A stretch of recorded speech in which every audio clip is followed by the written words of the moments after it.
Over the past year, you've listened to 42 cases with me. 42 stories of intent gone wrong. 42 deep dives into the darkest corners of human psychology. Some of you have been here since day one. Some of you just found us last week and are working your way through the back catalog. But there are 5 cases, 5 episodes, that hit different. 5 stories that sparked more messages, more questions, more sleepless nights than all the others combined. These aren't just the most downloaded episodes. They're the ones that stayed with you, the ones you told your friends about, the ones that made you lock your doors a little tighter at night. Today, as we close out Season 1 of Deadly Intent, we're revisiting those 5 cases. Because here's the thing about intent. It doesn't fade. It doesn't get easier to understand just because time passes. Sometimes distance gives us clarity. Sometimes it just deepens the mystery. I'm Carmen Carrion, and this is Deadly Intent, the show where we dig into the psychology behind the crime, where we don't just ask what happened, but why it happened. What drove someone to do the unthinkable? Today, for our Season 1 finale, we're looking at 5 cases that changed true crime forever. 5 families destroyed. 5 investigations that gripped the nation. And 5 examples of intent that still haunt us today. Intent doesn't lie. People do. On December 19th, 1959, Christine's brother Daniel made a horrifying discovery that would haunt him forever. His sister, her husband Cliff, and their 2 young children had been brutally murdered in their rural Florida farmhouse. Christmas presents lay wrapped in the attic, never to be opened. Holiday carols the children had been learning would never be sung. The Walker family murders shocked the peaceful community of Osprey, Florida, and launched one of the state's most extensive investigations. 4 lives ended, leaving behind a crime scene that defied easy explanation. Was it robbery gone wrong? A land dispute turned deadly? Or something far more sinister? The case takes a stunning turn when investigators discover a chilling connection to another infamous family murder. The Clutter killings immortalized in Truman Capote's In Cold Blood. Could the same killers who terrorized Kansas have struck again in Florida just weeks later? Join me as we explore the psychological profile of a calculated predator, examine the evidence that's kept this case alive for over 6 decades, and follow the modern DNA investigation that brought new hope to a grieving family. From the small-town innocence of 1950s America to cutting-edge forensic science, this is a story about evil that refuses to stay buried, and a community's unwavering quest for justice. The Walker family never made it to Christmas, but their story and the search for their killer continues to this day. Content warning. This episode contains discussions of family violence, sexual assault, and crimes against children. I tried calling them Friday night, but no one picked up. Christine always answered the phone, especially in the evenings. Always. The family car was parked at an odd angle. The front door stood slightly ajar, and there was something that hit me immediately. The complete absence of sound. No children playing, no radio, no signs of life from a home that should have been bustling with weekend activity. Just inside the front door, I found Cliff Walker face down in a pool of dried blood. Racing through the house, calling out for my sister, I discovered a scene that defied comprehension. Christine in the living room, evidence everywhere of a desperate fight for her life. 3-year-old Jimmy in his bedroom. And baby Debbie, 2-year-old Debbie in her crib, still clutching that little rag doll. December 19th, 1959. A family of 4 brutally murdered in their rural Florida farmhouse. No witnesses, no clear motive, no arrests, just 4 graves and questions that have haunted investigators for over 60 years. Tonight we descend into one of America's most baffling family murders, a case that may connect to the killers immortalized in Cold Blood, and a reminder that sometimes evil walks right up to your front door. Welcome back to Deadly Intent, where we descend into the darkest corners of the human psyche to understand what drives ordinary people to commit extraordinary evil. I'm your host, Carmen Carrion, and tonight I want to tell you about a family who celebrated their last Thanksgiving in November 1959. A family whose Christmas dreams were shattered by violence so brutal, so methodical, that it would forever change how we think about the monsters that walk among us. This is the story of the Walker family murders, a case that has haunted investigators for over 6 decades, a mystery that connects to one of America's most infamous crimes, and a reminder that evil doesn't knock before it enters our lives.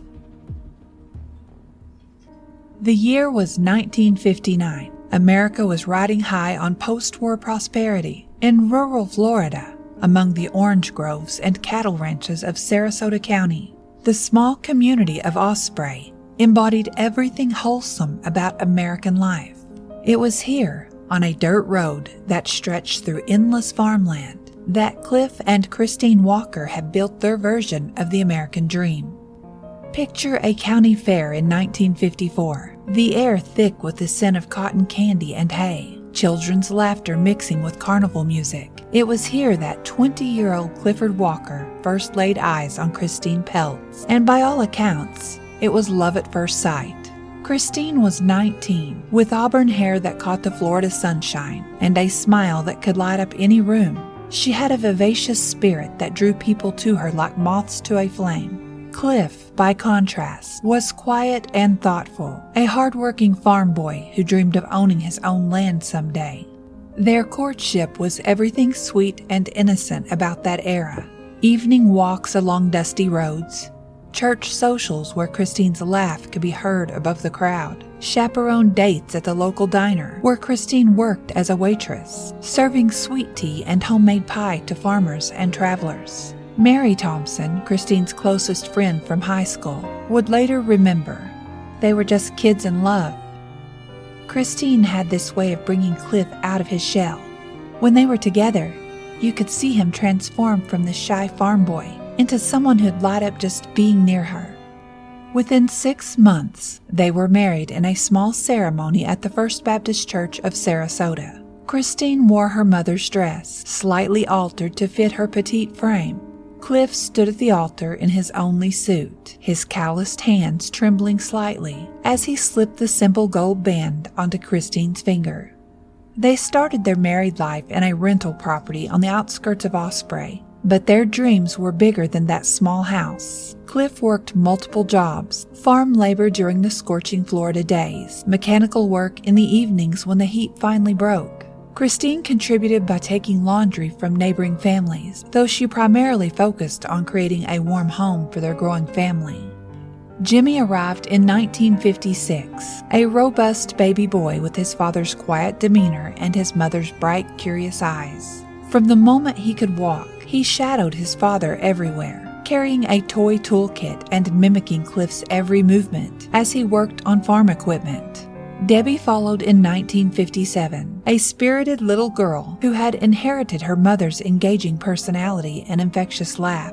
She was rarely seen without her favorite rag doll, a gift Christine had lovingly sewn for her 2nd birthday, complete with yarn hair and a dress made from scraps of Christine's own fabric. By 1959, the Walkers had achieved something remarkable. They were in negotiations to purchase their own 20-acre plot of farming land. But property deals in rural Florida were complicated affairs, involving boundary disputes and competing claims. Cliff had recently found himself entangled in just such a dispute, creating visible stress for the family. The last photographs of the Walker family were taken at their Thanksgiving gathering in November 1959. The images show a quintessential young American family. Christine beaming at the camera, holding Debbie in a new dress she'd sewn herself. Cliff standing proud beside them, one hand on Jimmy's shoulder, the other around his wife's waist. They looked, as one relative later observed, like a family with everything to live for.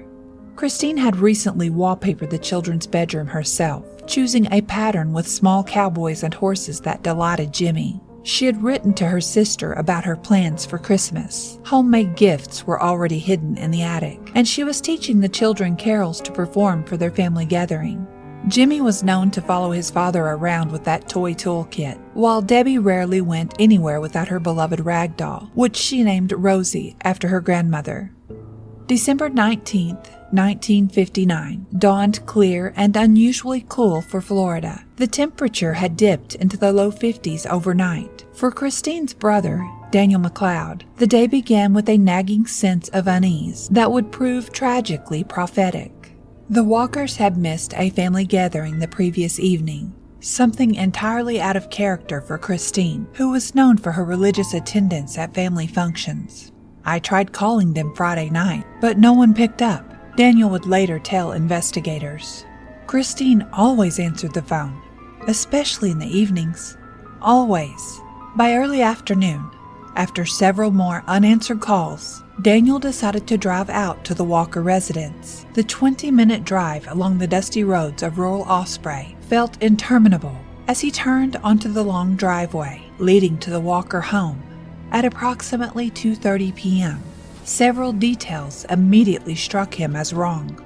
The family's car was parked at an odd angle near the house. The front door stood slightly ajar. Most tellingly, there was no sound of children playing, no response to his car's approach. The silence was unnatural, oppressive, heavy with menace. What Daniel discovered in the next few minutes would haunt him for the rest of his life. Just inside the front door, in the small entryway, where Christine always kept a bowl for car keys and mail, Daniel found Cliff Walker. His body lay face down in a pool of blood that had dried to a dark, rust-colored stain on the wooden floor. The position told the story of a man taken completely by surprise, shot while entering his own home, his keys still clutched in his hand. "Christine!" Daniel called out, his voice cracking with fear and growing panic. "Christine! Jimmy! Debbie!" He raced through the house, calling their names, praying for an answer. In the living room, Daniel found Christine. Overturned furniture, broken lamp bases, scattered papers, all evidence of a desperate struggle. Christine had not died quietly. She had fought with everything she had, fought for her life and the lives of her children. Her body bore the evidence of that struggle. Defensive wounds on her hands and arms, where she had tried to fend off her attacker. 3-year-old Jimmy was found in his bedroom, still in his pajamas, his small body positioned as if he had been asleep when death came for him. His toy toolkit lay scattered on the floor nearby. There were no signs of struggle in Jimmy's room. He had likely been killed in his sleep, unaware of the horror that had already claimed his parents. 2-year-old Debbie lay in her crib, still clutching her beloved rag doll Rosie. Her small face was peaceful in death, as if she were simply taking an afternoon nap. But the dark stain on her pajamas told the true story. Even baby Debbie had not been spared. Each member of the family had been shot, with what investigators would later describe as methodical precision. These weren't the panicked shots of an amateur. Each shot was deliberate, calculated, designed to kill efficiently and quietly. Daniel stumbled out of the house and drove to the nearest neighbor's house, barely able to speak as he asked them to call the police. Within 30 minutes of Daniel's call, the quiet Walker farmhouse had transformed into a hurricane of activity. The first law enforcement officer on the scene was Deputy Sheriff Carlton Wells, who would later describe what he saw as the worst thing I've seen in 20 years of police work. By 3:45 p.m., the property was swarming with law enforcement officials from multiple agencies. Before we dive deeper into the investigation, let me walk you through the timeline investigators pieced together.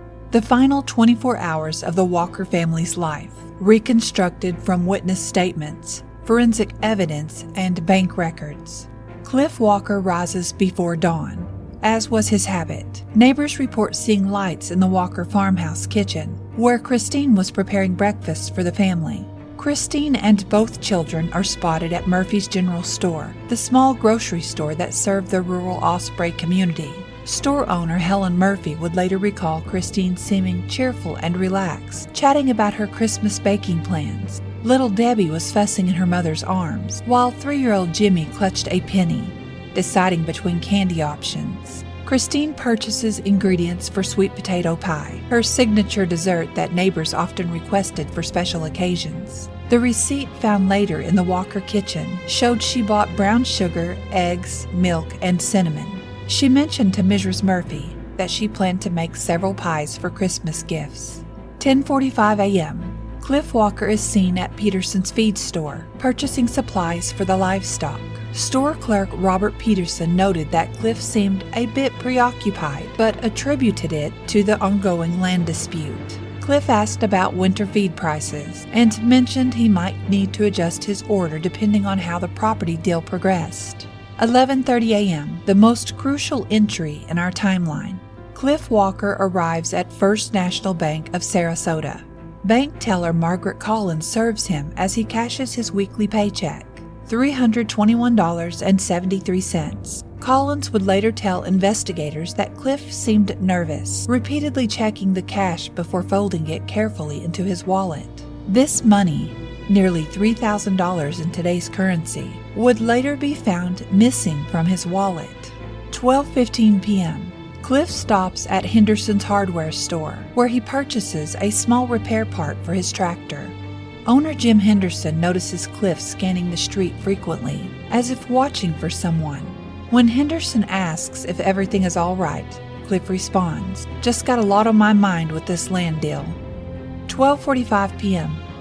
The family's neighbor, Mrs. Dorothy Hayes, reports seeing Christine hanging laundry on the line behind the Walker house. Both children are playing in the yard, Jimmy with his toy trucks in the dirt, Debbie sitting on a blanket with her rag doll. Mrs. Hayes waves from her kitchen window. Christine waves back and calls out a friendly "good afternoon." This is the last confirmed sighting of any family member alive. 1:30 p.m. Mail carrier Eugene Foster delivers a package to the Walker home. Christmas catalogs Christine had ordered from Sears and Montgomery Ward. He leaves the package on the front porch, as was common practice in rural areas. The package would later be found unopened, still sitting where Foster left it. 2 to 3 p.m. Based on forensic evidence and witness statements, investigators believed this was when the killer or killers began their final surveillance of the Walker property. Tire tracks found in a grove of trees about 200 yards from the house suggest someone parked there and observed the family's afternoon routine. 3:30 p.m. The Walker family gathers for their usual afternoon snack. Evidence found in the kitchen suggests Christine had been preparing sandwiches and milk for the children. Half-finished food on the table indicates this meal was interrupted. 4 to 4:30 p.m.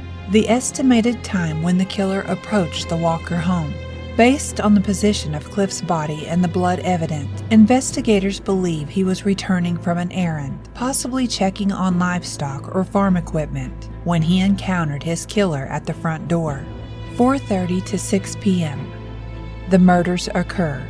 Forensic analysis suggests the killer spent considerable time in the house, moving methodically from room to room.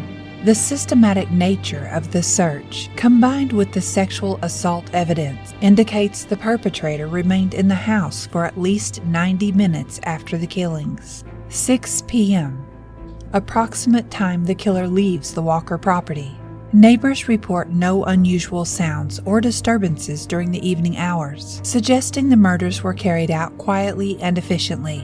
7:30 p.m. The Walker family fails to attend a dinner gathering at Christine's aunt's house. Family members try calling but receive no answer. However, it wasn't unusual for plans to change due to farm responsibilities or weather, so no one is immediately alarmed.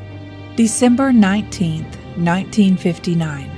Saturday, 9 a.m. to 2 p.m. Daniel McLeod makes multiple attempts to contact his sister by telephone. Each unanswered call increases his concern, as Christine was known for always answering the phone, especially on weekends when she was home with the children. 2:30 p.m. Daniel McLeod arrives at the Walker property. and makes the horrific discovery that would haunt him for the rest of his life. This timeline reveals something crucial about the killer's methods. He had been watching the family, learning their routines, waiting for the perfect moment to strike. The timing of the attack, during the family's afternoon routine, when they would all be home but not yet prepared for evening activities, shows careful planning and patience. Here's what disturbs me most about this crime: the killer's absolute confidence throughout the entire ordeal. The killer spent hours inside the Walker home after committing the murders. Hours. He methodically searched every room, examined papers and documents, cleaned up after himself, possibly even ate food from their kitchen. Most killers, especially those committing their first family annihilation, would be operating on pure adrenaline, desperate to escape as quickly as possible. Not this killer. He was comfortable in the presence of death. He had the psychological control to conduct a thorough search while surrounded by the bodies of his victims. That level of composure in the aftermath of extreme violence suggests someone who had killed before, someone for whom murder was a familiar experience rather than a traumatic event. The killer's intent wasn't just to steal money. It was to send a message of complete control and finality. The initial processing of the Walker crime scene revealed several crucial details that would haunt investigators for decades. The murders had likely occurred the previous evening, December 18th. A .22 caliber weapon had been used. 8 shell casings were recovered throughout the house, each shot carefully placed for maximum lethality. Money was missing from Cliff's wallet. He had cashed a check for $321.73 the morning of December 18th. The house showed signs of having been systematically searched, but most valuables remained untouched. Christine's jewelry, a new television set, even cash in a kitchen drawer had been left behind. Most disturbing of all, the evidence clearly indicated that Christine had been sexually assaulted before her death. Let's talk about intent for a moment, because what happened to the Walker family wasn't random violence. It was calculated predation. Someone who made a conscious decision to target this family, to study their routines, to wait for the perfect moment to strike. The killer knew Cliff's schedule. He knew when the family would be home together, but not yet prepared for bed. He knew the layout of the house well enough to move efficiently from room to room. This level of knowledge doesn't happen by accident. It requires surveillance, planning, and most disturbingly, patience. Think about the psychology required to watch a family for days or weeks, to see Christine hanging laundry while her children played nearby, to observe Jimmy following his father around with that toy toolkit, to witness all this domestic happiness and still choose to destroy it. That's not the mindset of someone driven by desperation or rage. That's the cold calculation of a predator who views other human beings as prey. The ballistic evidence told its own story. All 8 shell casings came from the same .22 caliber weapon, likely a pistol that was never recovered. The .22 caliber choice itself reveals something about the killer's psychology. These aren't powerful guns, but they're quiet and require close-range shooting to be effective. The killer had to get close to each victim, had to see their faces, had to maintain composure while taking life after life. The blood evidence painted a horrific picture.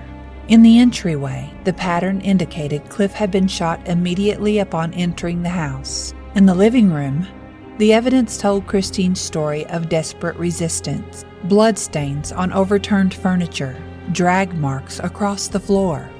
Dr. Michael Roberts, a forensic psychologist who analyzed the case, wrote, "The Walker murders show the hallmarks of an organized killer, someone who planned the attack, came prepared with weapons, and maintained control throughout the crime. But the sexual assault and overkill suggest a disorganized personality type. We're either looking at multiple perpetrators or someone with severe dissociative tendencies."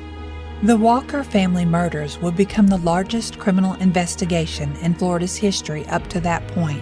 Lead Detective James Harrell transformed his office into a war room, with investigation boards covering every wall. For Harrell, the Walker case would become an obsession that defined the remainder of his career.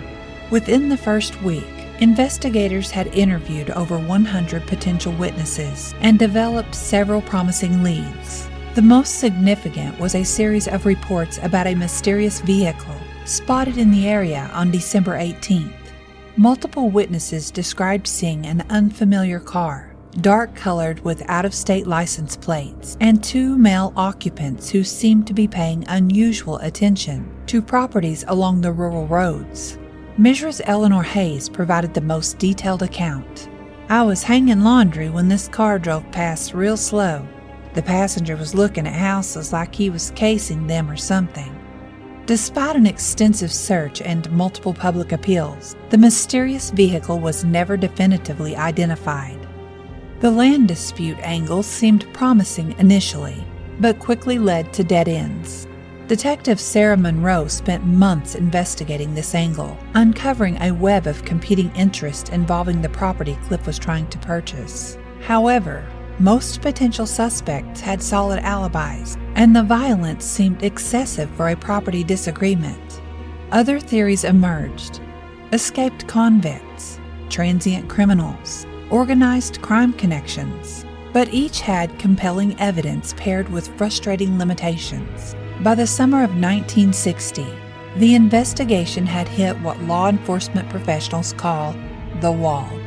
Detective Harrell's summary report painted a picture of thorough professional police work that had nonetheless failed to identify the killer. 311 witnesses interviewed, 85 pieces of physical evidence collected, 71 potential suspects investigated and eliminated, generating over 2,000 pages of reports. On November 15, 1959, just 5 weeks before the Walker family murders, 2 paroled convicts murdered the Clutter family in Holcomb, Kansas. Richard Dick Hickok and Perry Smith would later be immortalized in Truman Capote's In Cold Blood. What wouldn't be discovered for decades was the timing. After killing the Clutters, Hickok and Smith fled to Florida, arriving on December 18, 1959, the exact day the Walker family was murdered. The similarities between the two cases were haunting. Both crimes involved the systematic murder of entire families in rural farmhouses. Both showed methodical planning and execution. Both included sexual assault components. Both homes had been systematically searched, with small amounts of cash taken, while valuable items remained untouched. Through later investigation and court records, a detailed timeline emerged. Hickok and Smith crossed back into Texas on December 17, 1959. Hotel receipts and gas station records showed they drove straight through to Florida, arriving on December 18th. They were spotted in Miami on December 19th, less than 24 hours after the Walker murders. Witness descriptions of the mysterious dark car matched their 1949 Chevrolet in remarkable detail. Both men exhibited unexplained cash spending after December 18th, despite claiming they were broke and desperate. Let's examine the psychological state Hickok and Smith were in when they arrived in Florida on December 18th. They had just committed one of the most notorious family murders in American history. They were being hunted by every law enforcement agency in the country. They were desperate, paranoid, and operating in a heightened state of violence. If they did kill the Walkers, it represents a terrifying escalation in their criminal intent. The Clutter murders were supposedly motivated by robbery. They believed there was money in the house. The Walker murders show a different intent entirely: killing for the sake of killing, violence for its own pleasure.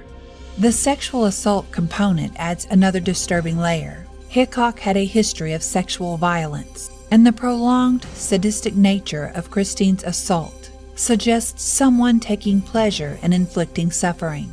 This wasn't about robbery or elimination of witnesses. This was about power, control, and sadistic gratification. If Hickok and Smith did kill the Walkers, their intent had evolved from criminal opportunism to pure predation. In 2012, Detective Kimberly McGath reopened the case with modern investigative techniques, looking at the evidence through a modern lens. McGath noted, "The similarities are impossible to ignore." McGath's investigation revealed new connections. Financial records showed Hickok and Smith were virtually penniless when they entered Florida, but had significant cash when they left. Vehicle analysis revealed tire impressions at the Walker crime scene that were consistent with 1949 Chevrolets. Behavioral analysis matched both men's psychological profiles with the contradictory nature of the Walker crimes. In December 2012, the Sarasota Sheriff's Office took an unprecedented step, exhuming the bodies of Hickok and Smith to extract DNA samples for comparison with Walker crime scene evidence. The results released in 2014 were frustratingly inconclusive. The degradation of biological material over 5 decades made definitive matching impossible. "We couldn't prove Hickok and Smith committed these murders," explained Dr. Roberts, "but we also couldn't rule them out." Detective McGath remained convinced despite the inconclusive results. The circumstantial case is overwhelming. The timing, the location, the methodology, the psychological profiles, everything points to Hickok and Smith. The in-cold-blood connection remains one of the most tantalizing aspects of the Walker case. What's undeniable is that the Walker murders occurred at the exact same time and place, where 2 known family killers were fleeing from justice, desperate for money, and operating in a state of escalated violence. The case continues to generate new leads. In 2023 alone, investigators received 47 tips through their dedicated hotline. Each is investigated with the same thoroughness that marked the original investigation in 1959. While this case is over 6 decades old, the investigation is far from dormant. The Sarasota County Sheriff's Office Cold Case Unit continues to actively work the Walker family murders. The case remains one of Florida's highest priority cold cases. Each tip is investigated thoroughly, as investigators know that even decades-old cases can be solved with the right information. The DNA evidence from the Walker case has been re-examined multiple times over the decades as forensic technology has advanced. The well-preserved evidence from 1959 continues to be valuable for testing with newer techniques as they become available. Modern forensic genealogy techniques, same methods used to solve the Golden State Killer case, represent the most promising current avenue for potential breakthrough. These techniques can extract and analyze trace DNA evidence that previous methods couldn't detect, even from samples that are decades old. The Walker case has found new life in the digital age. The Sarasota County Sheriff's Office maintains information about the case and accepts tips through digital channels. Social media and true crime interest have generated new leads over the years. True crime podcasts and documentaries have brought renewed attention to the case, sometimes generating tips from people who remember family stories or inherited documents that might be relevant. Despite the inconclusive DNA results from the 2012 exhumation, the in-cold-blood connection remains a focus of investigation. The timing and similarities between the 2 cases continue to be too significant for investigators to dismiss. Recent analysis has included re-examining prison records, correspondence, and any previously overlooked connections between the Kansas and Florida cases. The murders continue to affect the Osprey community more than 60 years later. The area where the Walker farmhouse once stood is now a residential development, but the case remains part of local history and memory. The case is taught at law enforcement academies as an example of how evidence preservation and persistent investigation can keep cold cases viable for decades. It's also studied as a classic example of organized crime scene behavior in criminal justice programs. As forensic technology continues to advance, the Walker case evidence remains available for testing with new techniques. The case file is regularly reviewed for any overlooked connections or evidence that might benefit from modern analysis. The case has attracted international attention from criminology and forensic science programs, becoming a subject of academic study worldwide due to its complexity and the quality of evidence preservation.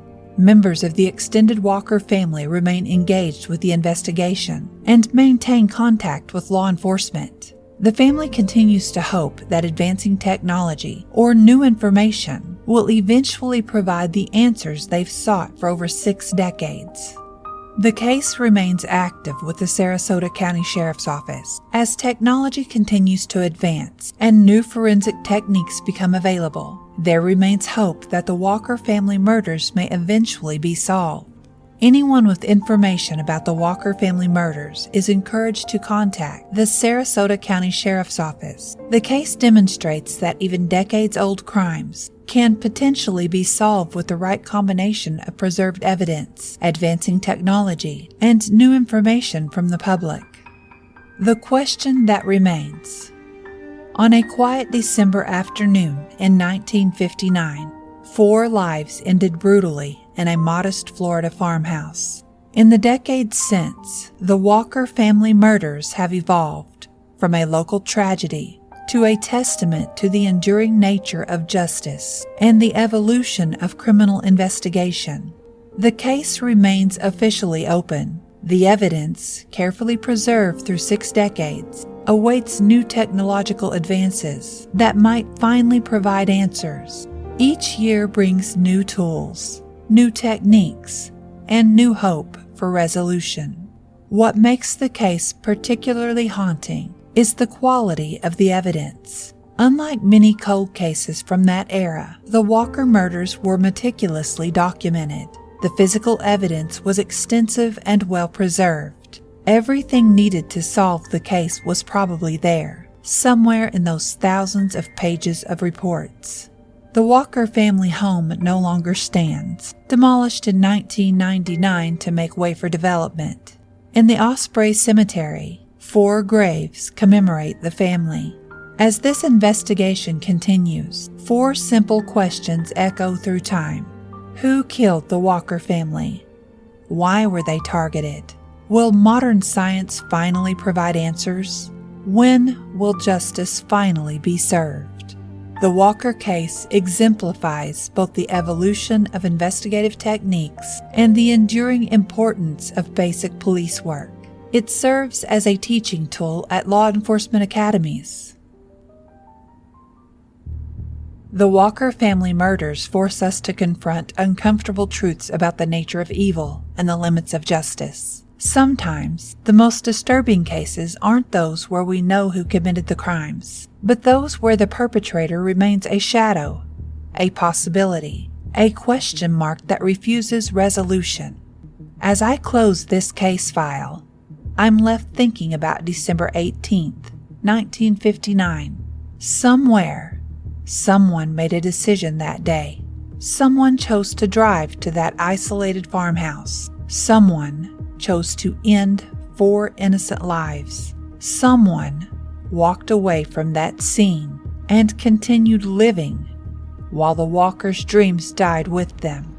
That person or persons may be long dead now, but the choices they made that December day continue to reverberate through time, a reminder that evil, once unleashed, casts shadows that can last forever.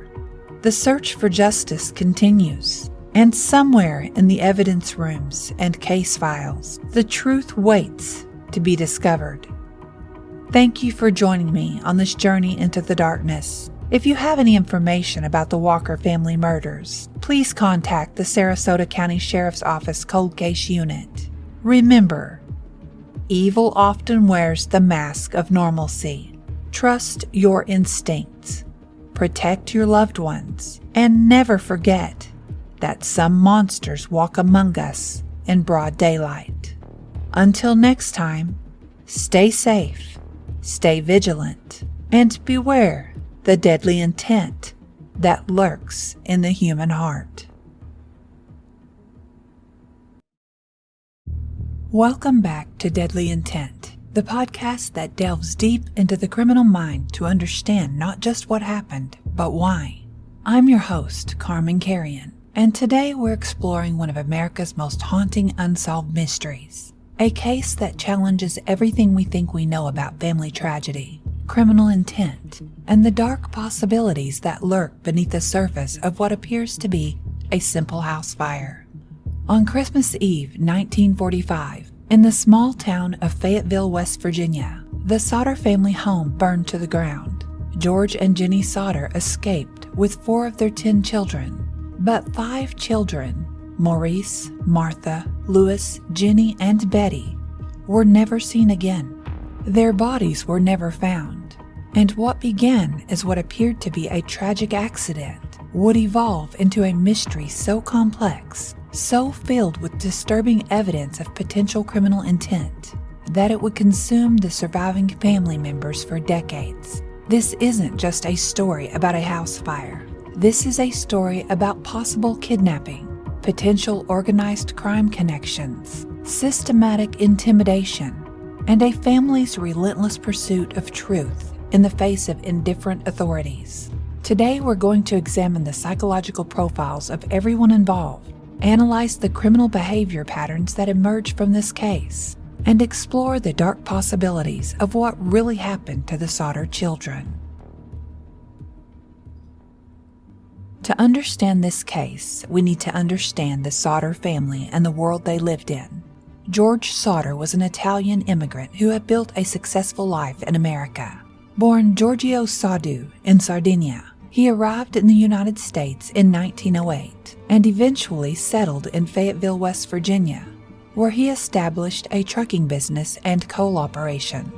George was described by neighbors as hardworking, honest, and deeply devoted to his family. Jenny Sodder, born Jenny Cipriani, was also of Italian descent.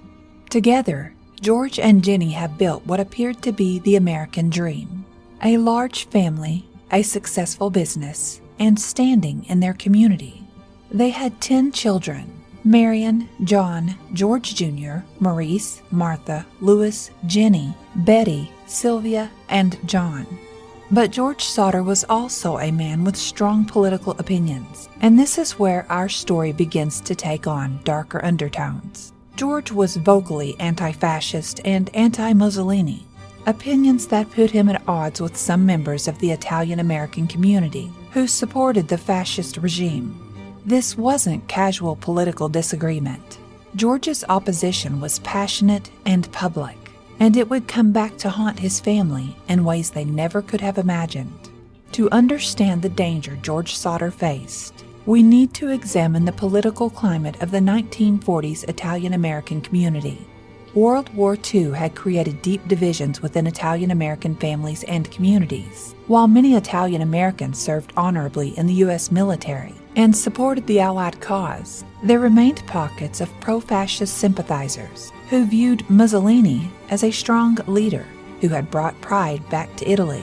These sympathizers weren't just casual supporters. Many had connections to organized crime networks that had been operating in America since the early 1900s. The Mafia had historically supported Mussolini's regime because fascist policies initially benefited their operations, and they maintained those loyalties even as the war turned against Italy. George Sodder's public opposition to fascism made him a target not just for political disagreement, but for criminal retaliation. In the criminal psychology of organized crime, public opposition to their political interests represents a threat that must be neutralized. The methods they employ: intimidation, violence, and elimination of threats, follow predictable patterns that we see repeated across decades and geographic regions. The psychological profile that emerges of George Sodder is of a man of strong principles, someone who would not back down from his beliefs, regardless of social pressure. This personality trait, admirable in many ways, may have made him and his family targets for those who disagreed with his political stance. But more importantly, it made him a marked man in the eyes of criminal organizations who viewed his vocal opposition as a threat to their interests and influence within the community. Criminal organizations rely on fear and silence to maintain their power.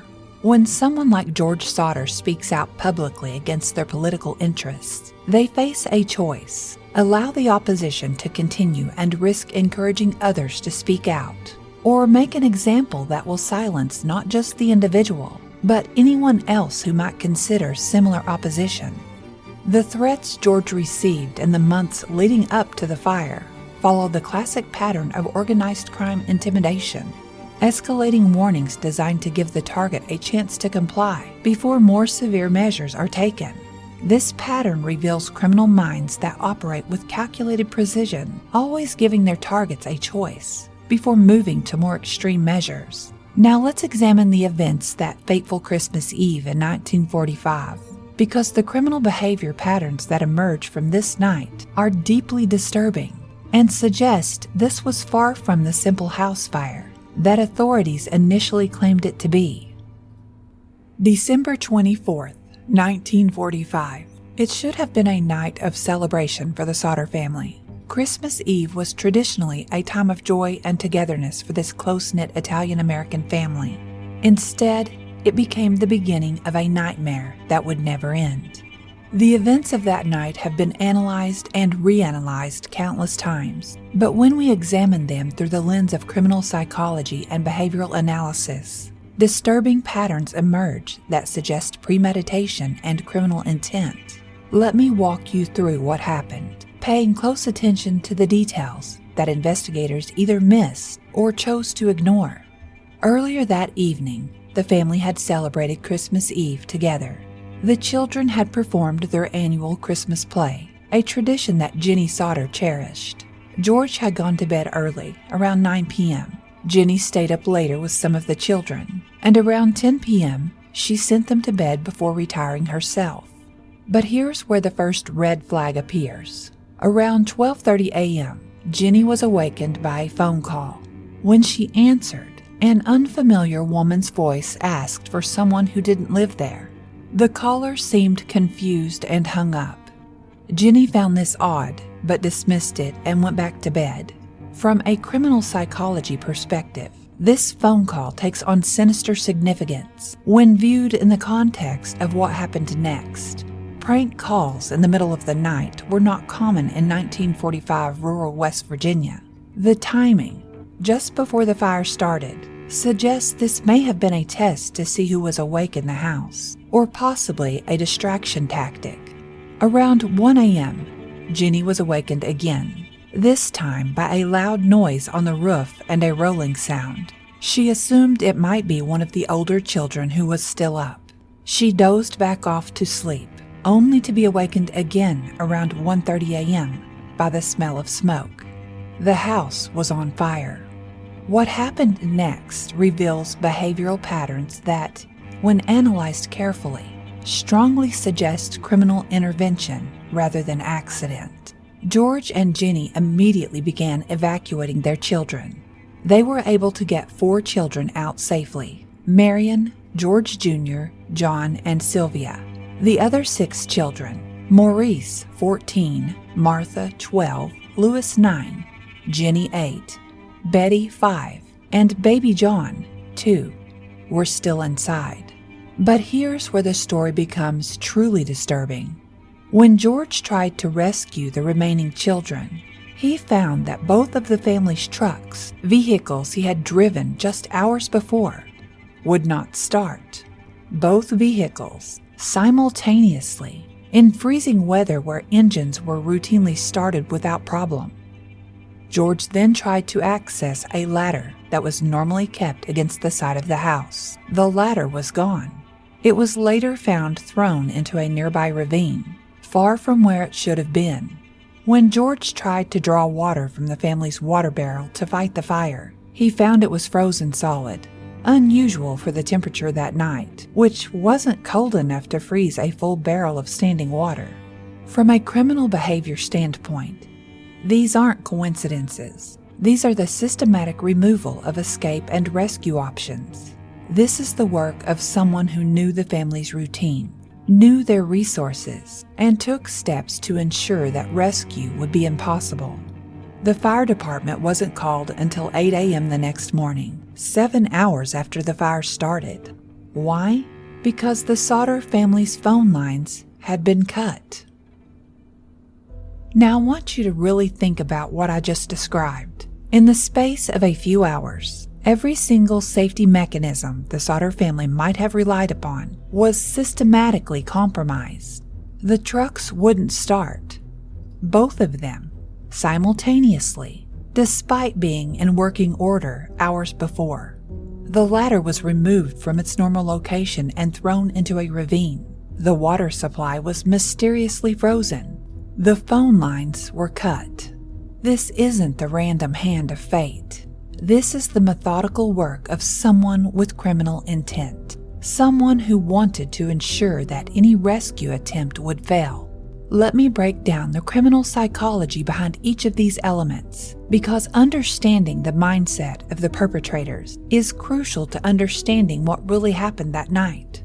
The vehicle sabotage reveals criminals with mechanical knowledge and advanced access to the property. In 1945, automotive ignition systems were relatively simple, but disabling them in a way that wouldn't be noticed during routine operation still required specific knowledge. The perpetrators knew exactly what they were doing. They wanted the vehicles to appear functional until the moment they were desperately needed. From a behavioral analysis perspective, this shows planning that extended far beyond the night of the fire. Someone had been conducting surveillance of the Sodder property, learning the family's routines, identifying their resources, and developing a comprehensive plan to neutralize every possible means of escape or rescue. The criminal mind that operates this way is methodical, patient, and experienced. This isn't the work of opportunistic criminals or crime of passion perpetrators. This is the work of professional criminals with experience in complex operations, requiring precise timing and coordination. The removal and disposal of the ladder shows criminal thinking that anticipates multiple scenarios. Not only did they want to prevent rescue from the second floor, they wanted to ensure that even if someone thought to look for the ladder, it wouldn't be quickly available. Throwing it into a ravine required knowledge of the local terrain and took additional time and effort. But it ensured the ladder couldn't be retrieved and used during the critical early minutes of the fire. This level of detailed planning suggests extensive reconnaissance of the Sodder property and surrounding area. Someone had spent considerable time learning not just the layout of the house and location of resources, but also the geography of the surrounding land. This knowledge could only have been gained through careful, methodical surveillance over an extended period. The frozen water barrel presents the most technically complex element of the night's sabotage, creating a situation where a large volume of water would be frozen solid on a night that wasn't cold enough for natural freezing requires either chemical intervention or advanced preparation. Either explanation points to criminals with technical knowledge and access to specialized materials. From a criminal psychology standpoint, the attention to detail required to neutralize even this backup water source shows perpetrators who thought through every possible scenario and took steps to ensure their operation would succeed, regardless of the victim's resourcefulness. This level of comprehensive planning is characteristic of organized crime operations, where failure is not acceptable and every contingency must be addressed. The cutting of phone lines was the final element in a comprehensive isolation strategy. In 1945, rural West Virginia, the home telephone was often the only means of summoning help. By cutting these lines, the perpetrators ensured that the Sodder family would be completely isolated during the critical hours when rescue might still have been possible. But the criminal psychology behind cutting the phone lines reveals something even more sinister.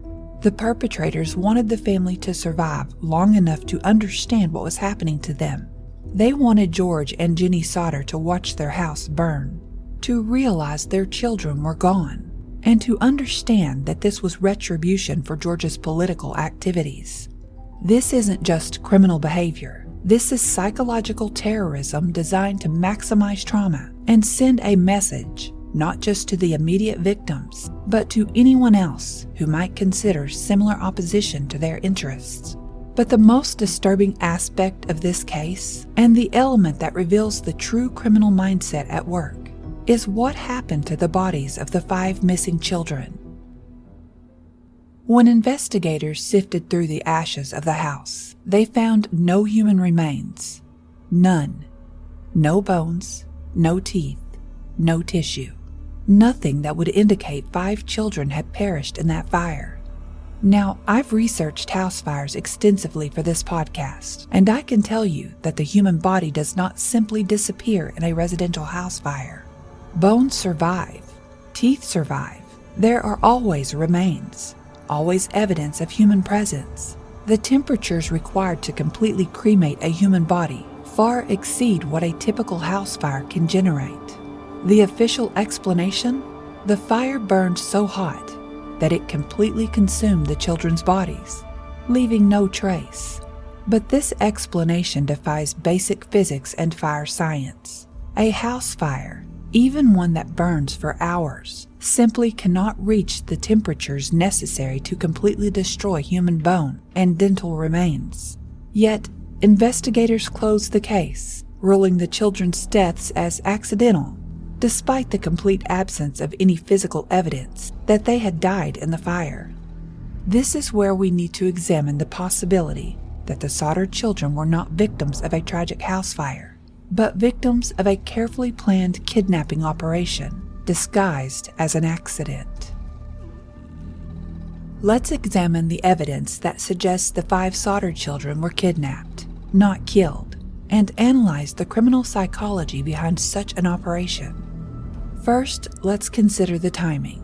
Christmas Eve, when families are focused on celebration and less likely to be vigilant about security, when neighbors are less likely to be watching for unusual activity, when law enforcement might have reduced patrols due to the holiday.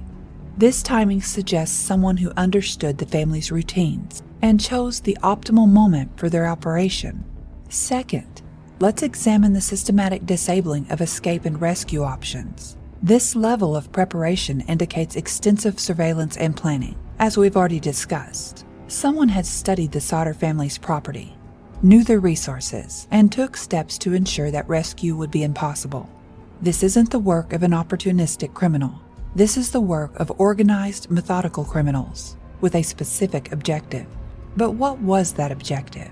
To understand that, we need to examine George Sodder's background and the threats his family had been receiving in the months leading up to the fire. George Sodder was not just vocally anti-fascist. He was actively involved in opposing Mussolini's regime and had made enemies within certain segments of the Italian-American community. In the months before the fire, he had received several threatening messages. One came from a local man who told George that his house would be burned and his children taken if he continued his anti-fascist activities. Another threat came in the form of someone throwing a pineapple, slang for a hand grenade, onto the Sodders' property, though it failed to explode. These weren't empty threats. They were specific, detailed warnings about exactly what would happen to the Sodder family if George didn't change his political activities. The psychological profile of someone who would make such threats reveals a person or group with both the motivation and means to carry out complex criminal operations. This suggests organized crime connections, possibly linked to pro-fascist sympathizers who saw George Sodder as a threat to their interests. Now, let's examine what happened to the children themselves. If they were kidnapped rather than killed, what would have been the purpose? In organized crime, children are often taken as leverage to control their parents, to send a message to others who might oppose the organization, or to be sold into trafficking networks. In 1945, with World War II recently ended in Europe in chaos, there were numerous networks operating to move people illegally across borders. The Sodder children were the perfect ages for such operations, young enough to be controlled and indoctrinated, old enough to be useful. Maurice at 14 could have been put to work. Martha at 12 could have been trafficked. The younger children could have been adopted into families that would raise them with no knowledge of their true identities. This theory gains credibility when we examine the sightings of the Sodder children that occurred in the years following their disappearance. In the decades following the fire, the surviving Sodder family members, driven by Jenny Sodder's unshakable belief that her children were alive, investigated countless reported sightings of their missing children.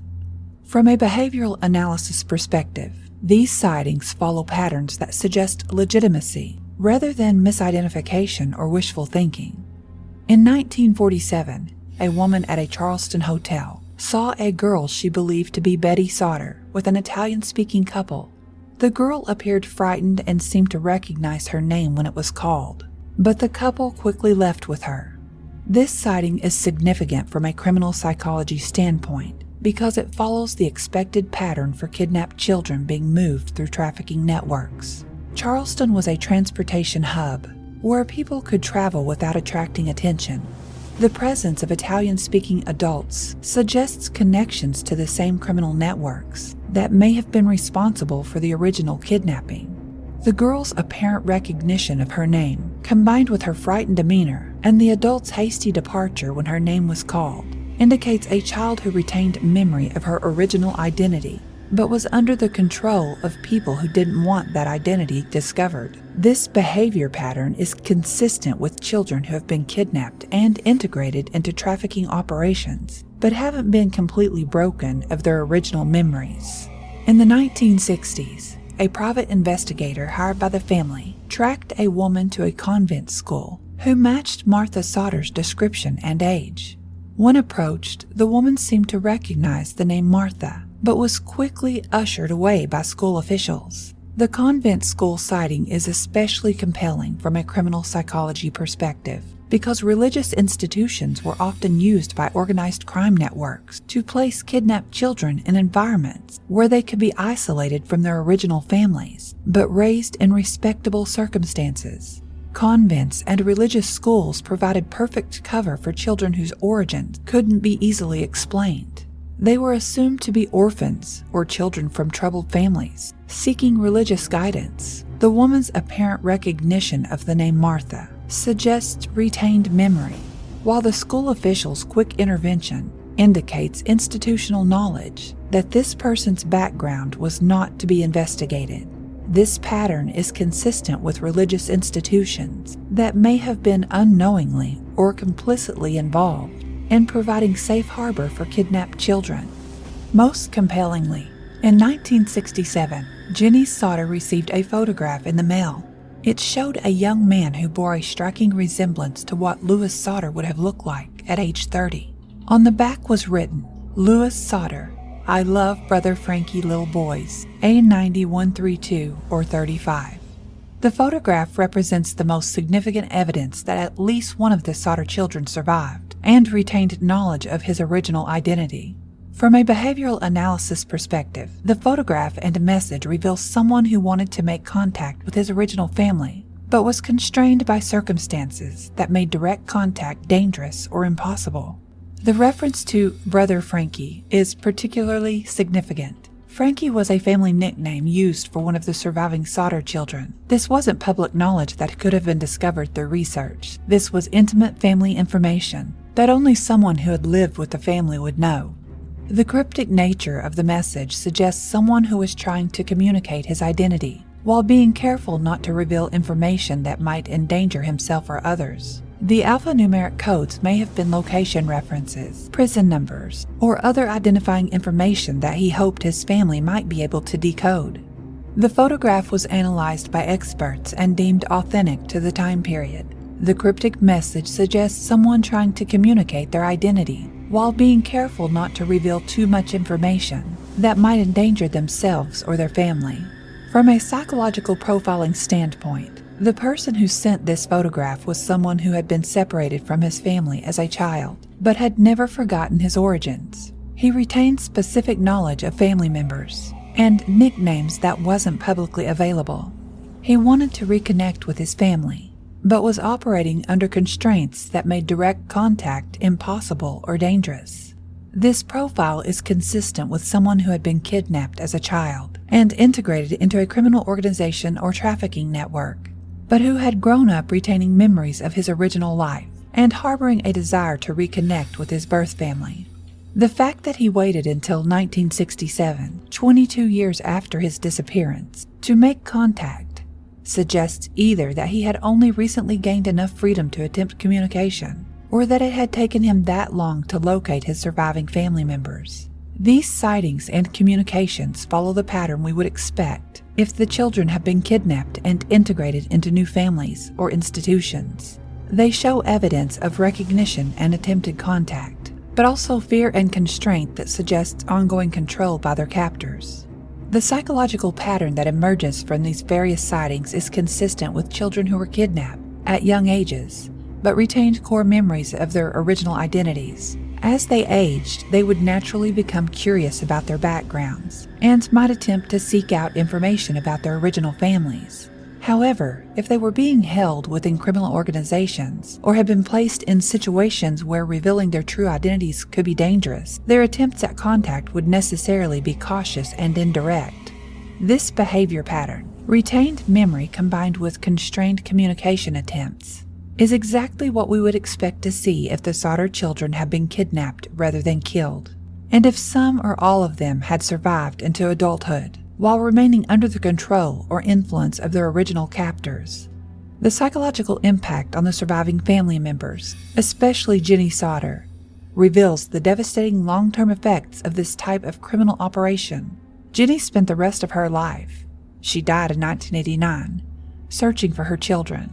She never gave up hope that they were alive somewhere, and her relentless investigation kept the case in the public eye for decades. This dedication reveals a mother's love, but it also reveals something else. Jenny Sodder's behavior was that of someone who knew, deep in her heart, that her children had not died in that fire.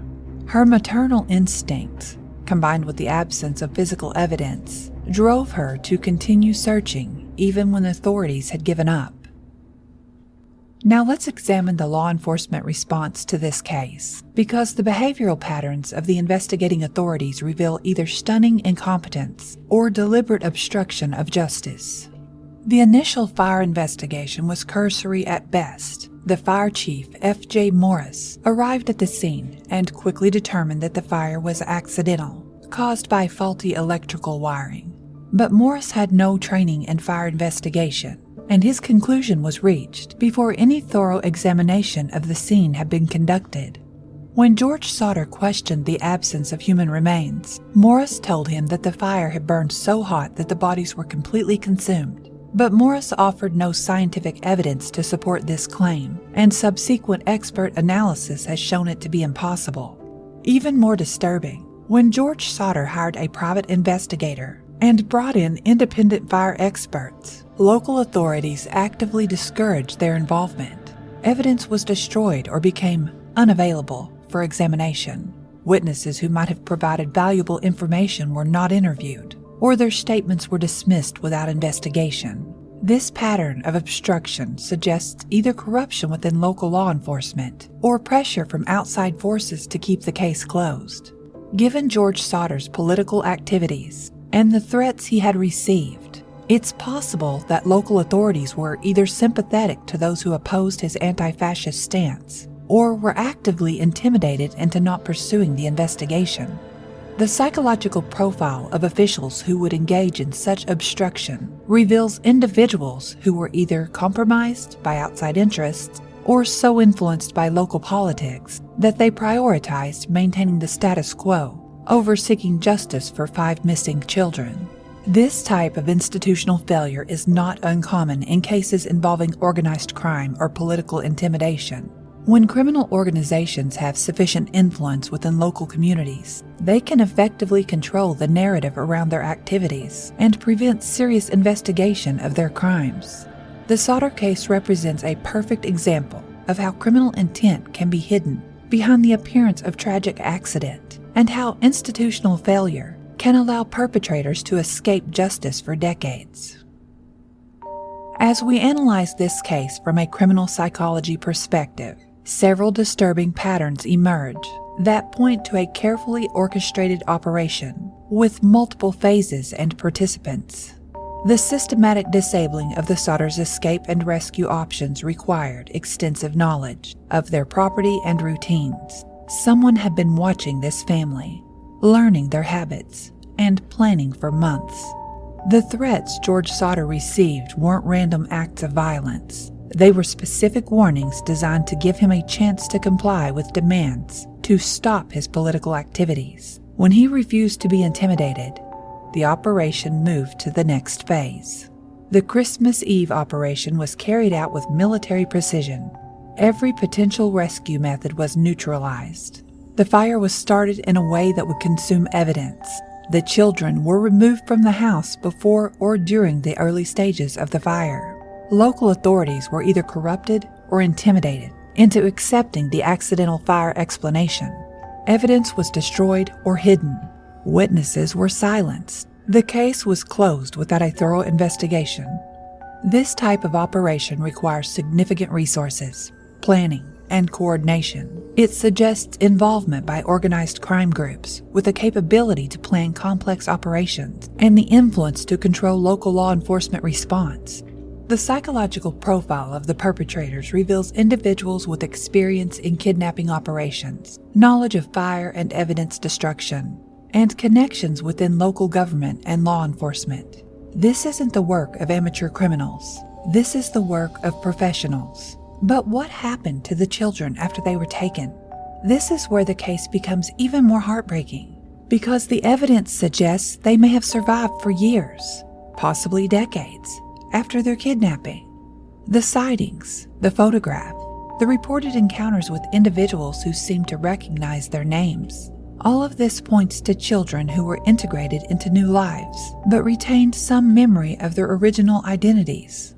From a psychological standpoint, children kidnapped at the ages of the Sodder children would likely retain significant memories of their former lives, especially the older ones like Maurice and Martha.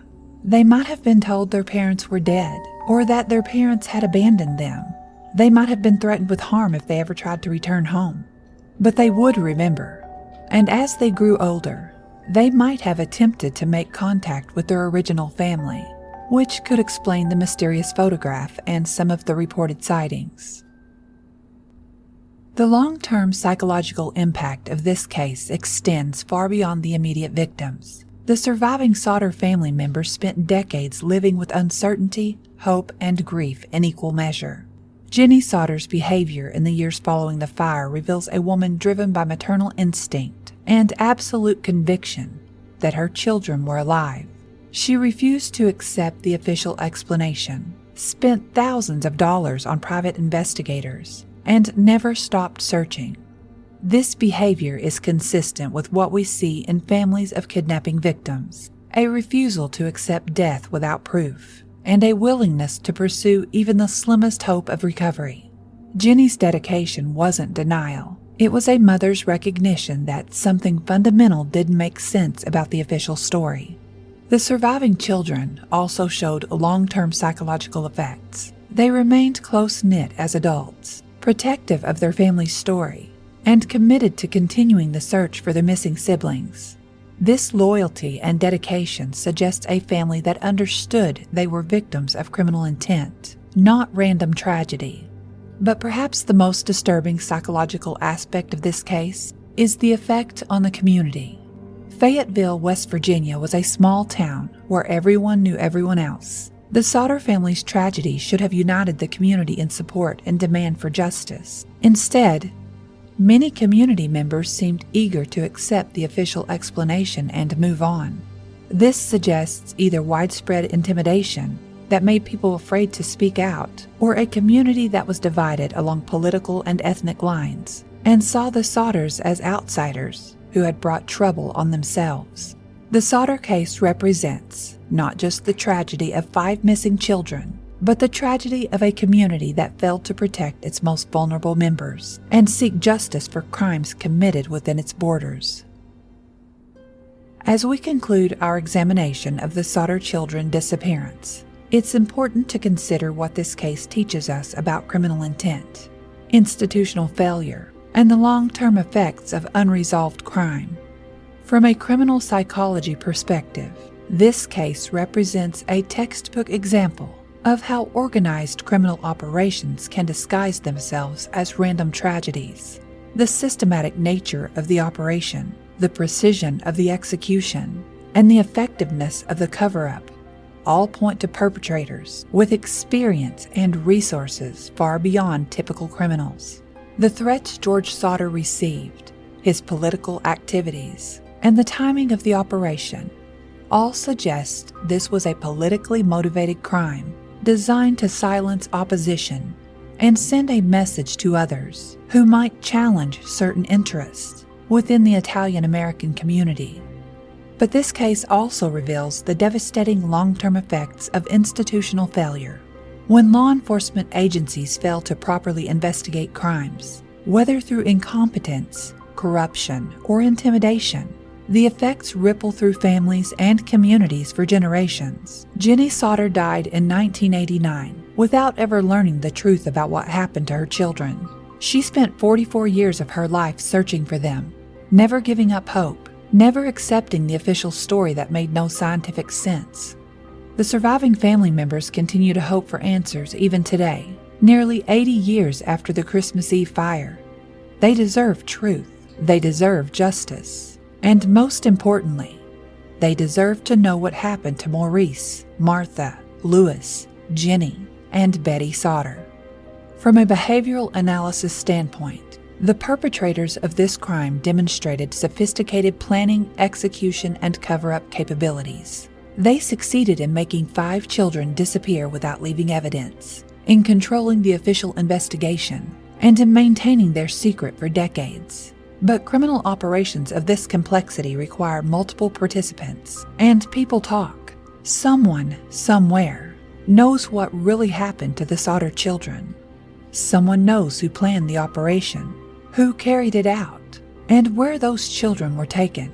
The criminal psychology that drives people to commit such acts, kidnapping children to intimidate their parents, reveals a level of callousness and cruelty that goes beyond typical criminal motivation. This was personal. This was meant to destroy not just George Sodder's political activities, but his entire family.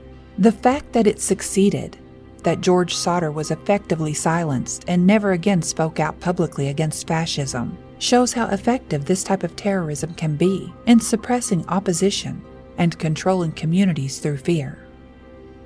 The Sodder Children case remains officially unsolved, but the evidence strongly suggests that it was not a tragic accident, but a carefully planned criminal operation designed to punish a family for their political beliefs and send a message to others who might oppose certain interests. 5 children, Maurice, Martha, Louis, Jenny, and Betty Sodder, deserved to grow up with their family, to live their lives, to pursue their dreams. Instead, they became victims of criminal intent disguised as tragedy, and their family spent decades searching for truth in a system that seemed determined to keep it hidden. If you have any information about the Sodder children disappearance, if your family has stories or knowledge about what really happened that Christmas Eve in 1945, please contact the West Virginia State Police. Even after all these years, even though many of the original participants may no longer be alive, the truth matters. Justice delayed is not justice denied. The Sodder family deserves answers. The community deserves truth. And somewhere, there may still be answers to be found. Thank you for joining me for this examination of the Sodder children disappearance. Remember, understanding criminal intent isn't just about solving cold cases. It's about recognizing patterns of behavior that can help us identify and prevent similar crimes in the future. The more we understand how criminals think, plan, and operate, the better we can protect potential victims and seek justice for those who have been wronged. Until next time, stay vigilant, stay curious, and never stop questioning the official story when the evidence doesn't add up. I'm Carmen, and this has been Deadly Intent. It was a cold November night in 1959 when 2 ex-convicts drove through the darkness toward the Clutter farm. They believed they would find a safe full of money. Instead, they would commit one of the most notorious family murders in American history. By morning, 4 innocent people would be dead, executed with a shotgun in the basement of their own home. The killers would flee into the night, beginning a cross-country manhunt that would end in the electric chair. November 15th, 1959, Holcomb, Kansas. A prosperous farming family, brutally slaughtered for a safe that didn't exist. 2 killers on the run, and a crime so shocking it would inspire one of the most famous true crime books ever written. Tonight we explore the murders that Truman Capote immortalized in Cold Blood, a case that reveals the terrifying randomness of evil and sets the stage for another unsolved mystery that may be connected. Welcome back to Deadly Intent, where we descend into the darkest corners of the human psyche to understand what drives ordinary people to commit extraordinary evil. I'm your host, Carmen Carrion, and tonight we're traveling to the wheat fields of western Kansas, to a crime that shattered America's sense of rural safety and spawned a new genre of true crime storytelling. This is the story of the Clutter Family murders. 4 lives ended in cold blood by strangers who had never met their victims. A crime that proved evil doesn't discriminate, and killers that may have struck again before justice caught up with them. In 1959, Holcomb, Kansas was the embodiment of American innocence. Population 270, a farming community carved from the endless wheat plains of western Kansas, where the horizon stretched in every direction and the sky seemed to go on forever. This was a place where everyone knew everyone, where children walked to school alone through fields of grain, and where folks rarely locked their doors because there was nothing to fear. The closest thing to excitement in Holcomb was the weekly livestock auction or the annual wheat harvest festival. Crime was limited to the occasional drunk and disorderly or teenage vandalism. Murder was something that happened in big cities, something you read about in newspapers from places like Chicago or New York. The Clutter family embodied everything good and prosperous about small-town America. They were what every farming family aspired to become: successful, respected, deeply rooted in their community and their faith. Herbert William Clutter was 48 years old, a man who had built his success through hard work, integrity, and an unwavering belief in the Protestant work ethic.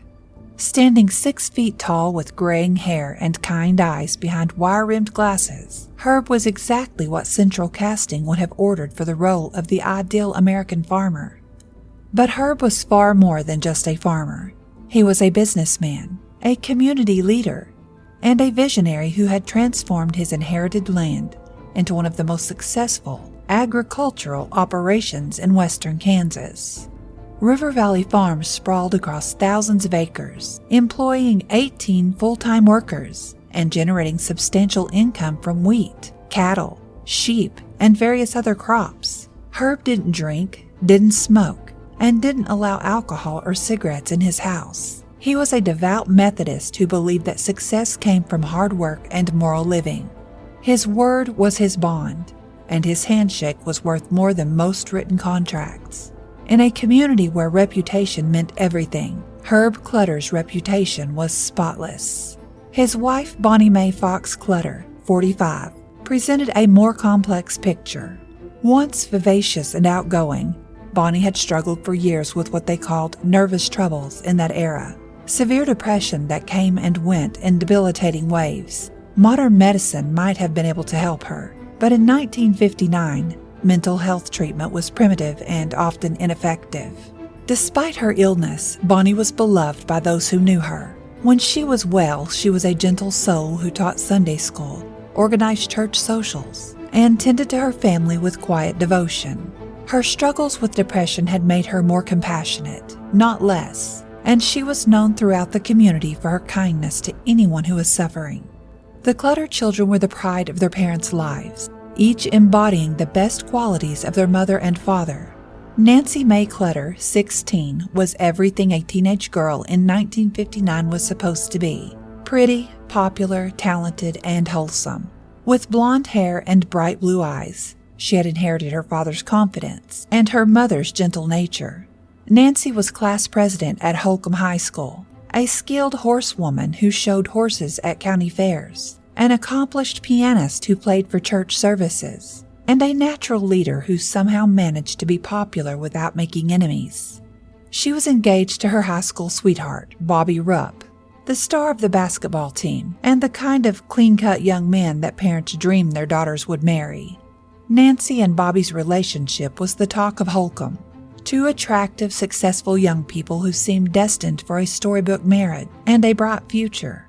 But Nancy wasn't just a pretty face. She was also practical and hardworking, helping with household chores, cooking meals, and managing many of the day-to-day responsibilities that her mother's illness sometimes made difficult.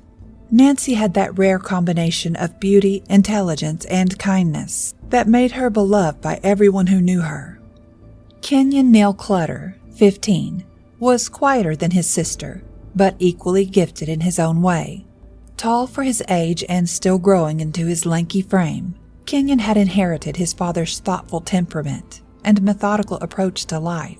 He was an aspiring carpenter who spent countless hours in the basement workshop, building furniture and dreaming of architectural projects that would showcase his growing skills. Kenyon's basement workshop was his sanctuary, filled with carefully organized tools, stacks of lumber, and half-finished projects that demonstrated real talent and ambition. He had recently completed a hope chest for Nancy, a beautiful piece of furniture that she planned to fill with linens and household items for her future marriage to Bobby Rupp. Unlike many teenage boys, Kenyon was comfortable spending time alone. He was thoughtful, introspective, with a maturity that impressed adults and made him a natural leader among his peers. Teachers and neighbors often commented that Kenyon had an old soul, the kind of steady, reliable character that suggested he would grow up to be very much like his father. Two older daughters had already left home to pursue their own dreams. Ivana, who was studying nursing in Kansas City, following in the tradition of service that her parents had instilled. Beverly was married and living in Kansas City with her husband, building the kind of stable, loving family that the Clutters represented. On November 14th, 1959, it was just Herb, Bonnie, Nancy, and Kenyon in the big white house on River Valley Farm. The house itself reflected the family's success and values, well-maintained, tastefully furnished, filled with the comfortable touches that made it a real home rather than just a showplace. It was a family that seemed blessed by every measure that mattered in 1959 America. Financial success, community respect, loving relationships, bright futures, stretching ahead like the endless Kansas horizon. They had no enemies, no serious conflicts, no reason to fear for their safety in their quiet corner of the world. They had no idea that their name was already written on a list in a prison cell, hundreds of miles away, placed there by a small-time criminal who had heard rumors of wealth and imagined riches that existed only in his fantasy. To understand the horror that descended on the Clutter family, we need to meet the two men who would destroy them, Richard Eugene Dick Hickok and Perry Edward Smith. Their partnership was forged in the crucible of Kansas State Penitentiary, where they discovered in each other the perfect criminal complement. Cunning paired with violence, manipulation matched with explosive rage. Dick Hickok was 28 years old, a charming sociopath whose easy smile and smooth talk masked a complete absence of conscience or empathy. Of average height but powerfully built, with dark hair and eyes that could shift from friendly to predatory in an instant.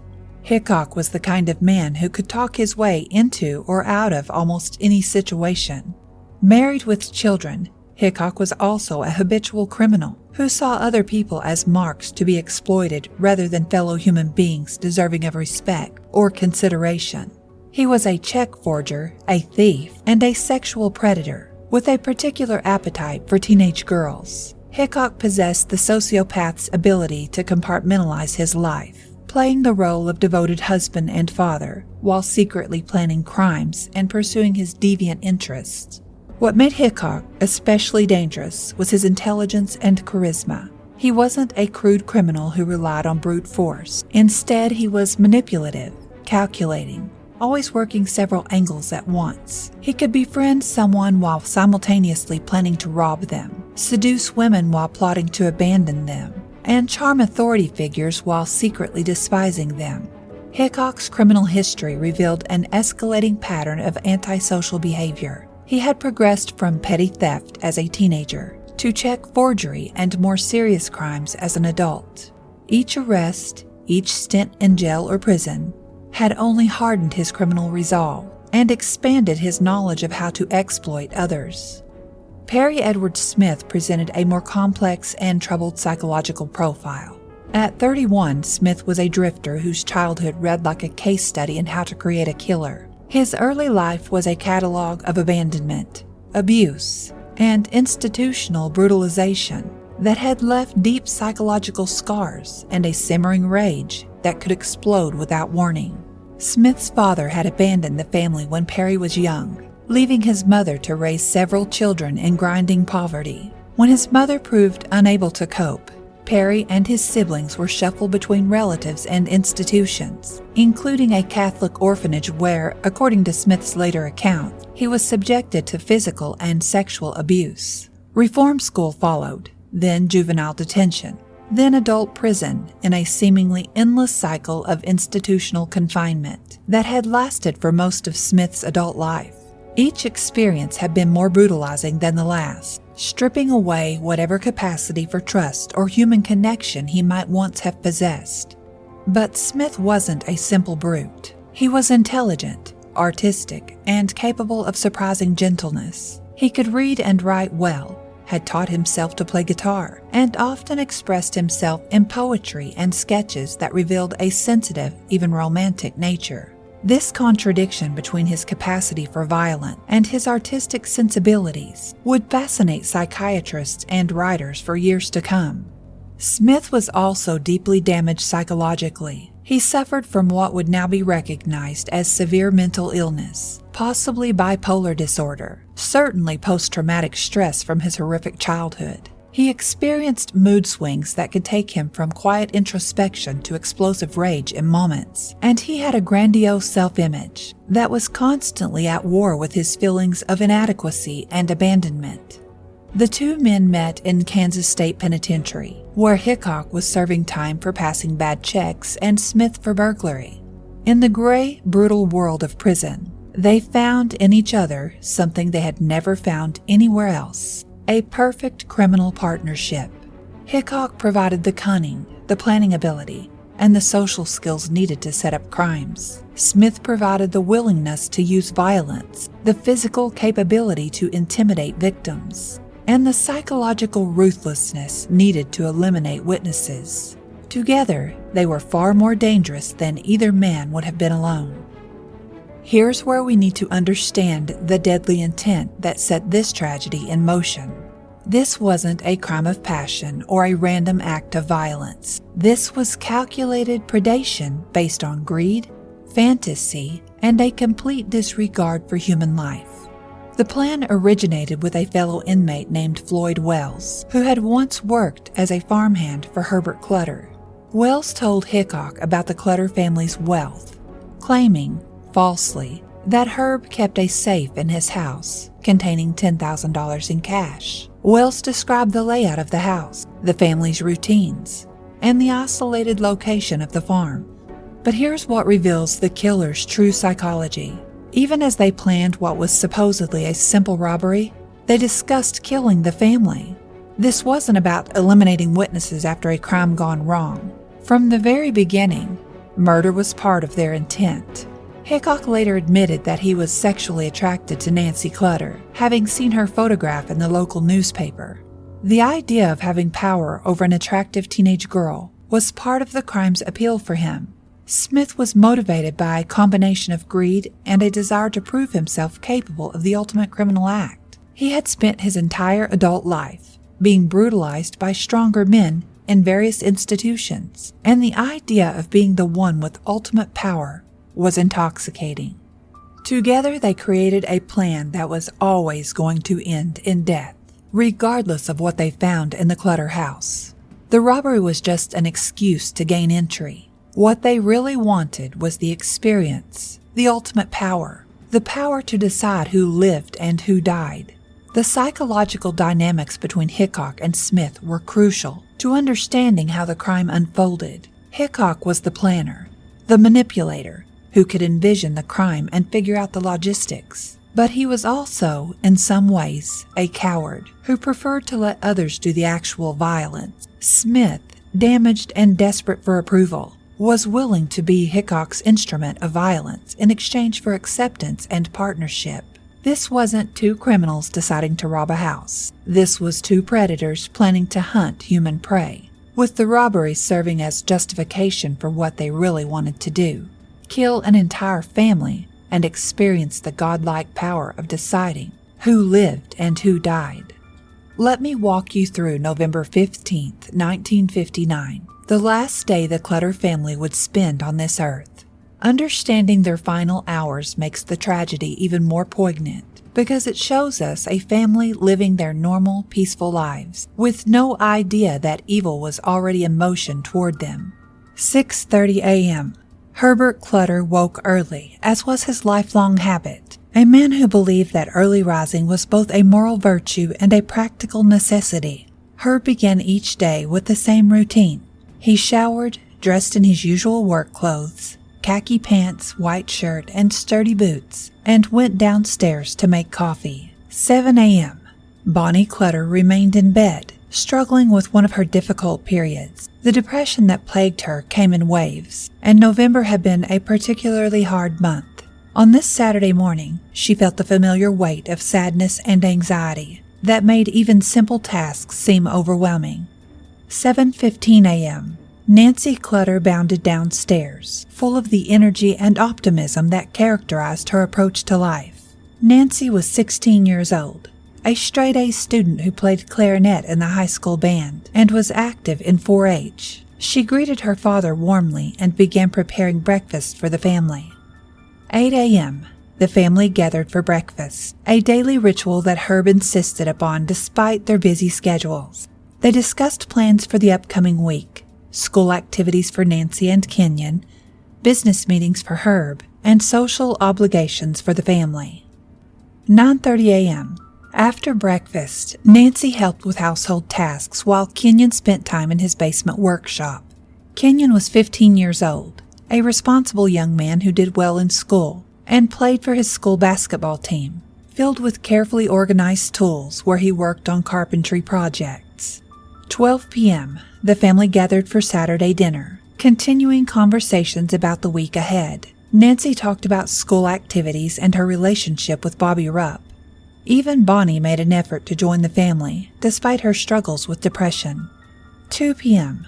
While the adults rested or read, Nancy drove to help teach a young neighbor how to make a cherry pie and give guitar lessons. This was typical of Nancy's generous nature. She was always helping younger children, sharing her skills with characteristic patience and kindness. 4:30 p.m. Nancy returned home to find Kenyon in his basement workshop, working on a wooden chest he was building as a Christmas present. He was meticulous in his work, taking pride in creating furniture that would last for generations. 7:30 p.m. Bobby Rupp arrived to spend the evening with Nancy, as he did most Saturday nights. Bobby was the kind of clean-cut young man that parents approved of, polite, hard-working, and genuinely devoted to Nancy. 11 p.m. Bobby Rupp prepared to leave, as he always did by 11 p.m., a curfew set by Herb that Bobby respected without question. He kissed Nancy goodnight on the porch, promised to call her the next day, and drove away into the darkness. He was the last person outside the family to see any of the Clutters alive. 11:15 p.m. Nancy locked the door behind Bobby and joined her family for their nightly routine. One by one, the family members said their goodnights and headed to their respective bedrooms. 12 a.m. Sunday, November 15th.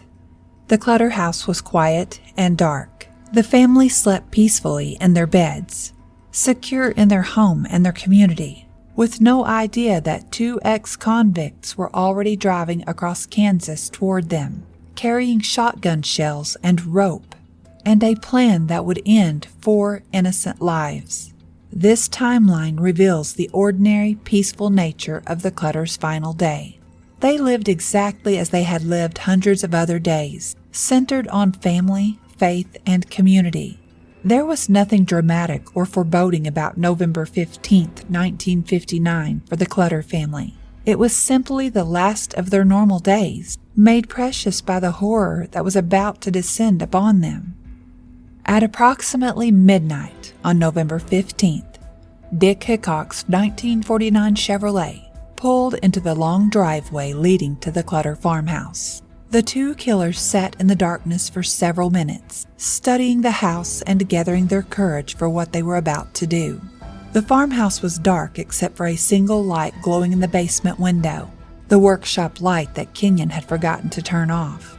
To Hickok and Smith, the light might have suggested that someone was still awake, but they had already committed themselves to this course of action.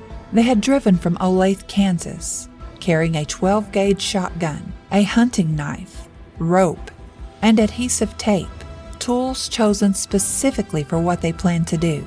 This wasn't an impulsive decision or a crime of opportunity. Every item in their possession had been selected for its usefulness in committing robbery, sexual assault, and murder. The farmhouse itself was a substantial 2-story structure, well-maintained and clearly prosperous. It sat isolated in the Kansas farmland, surrounded by outbuildings and machinery that spoke of a successful agricultural operation.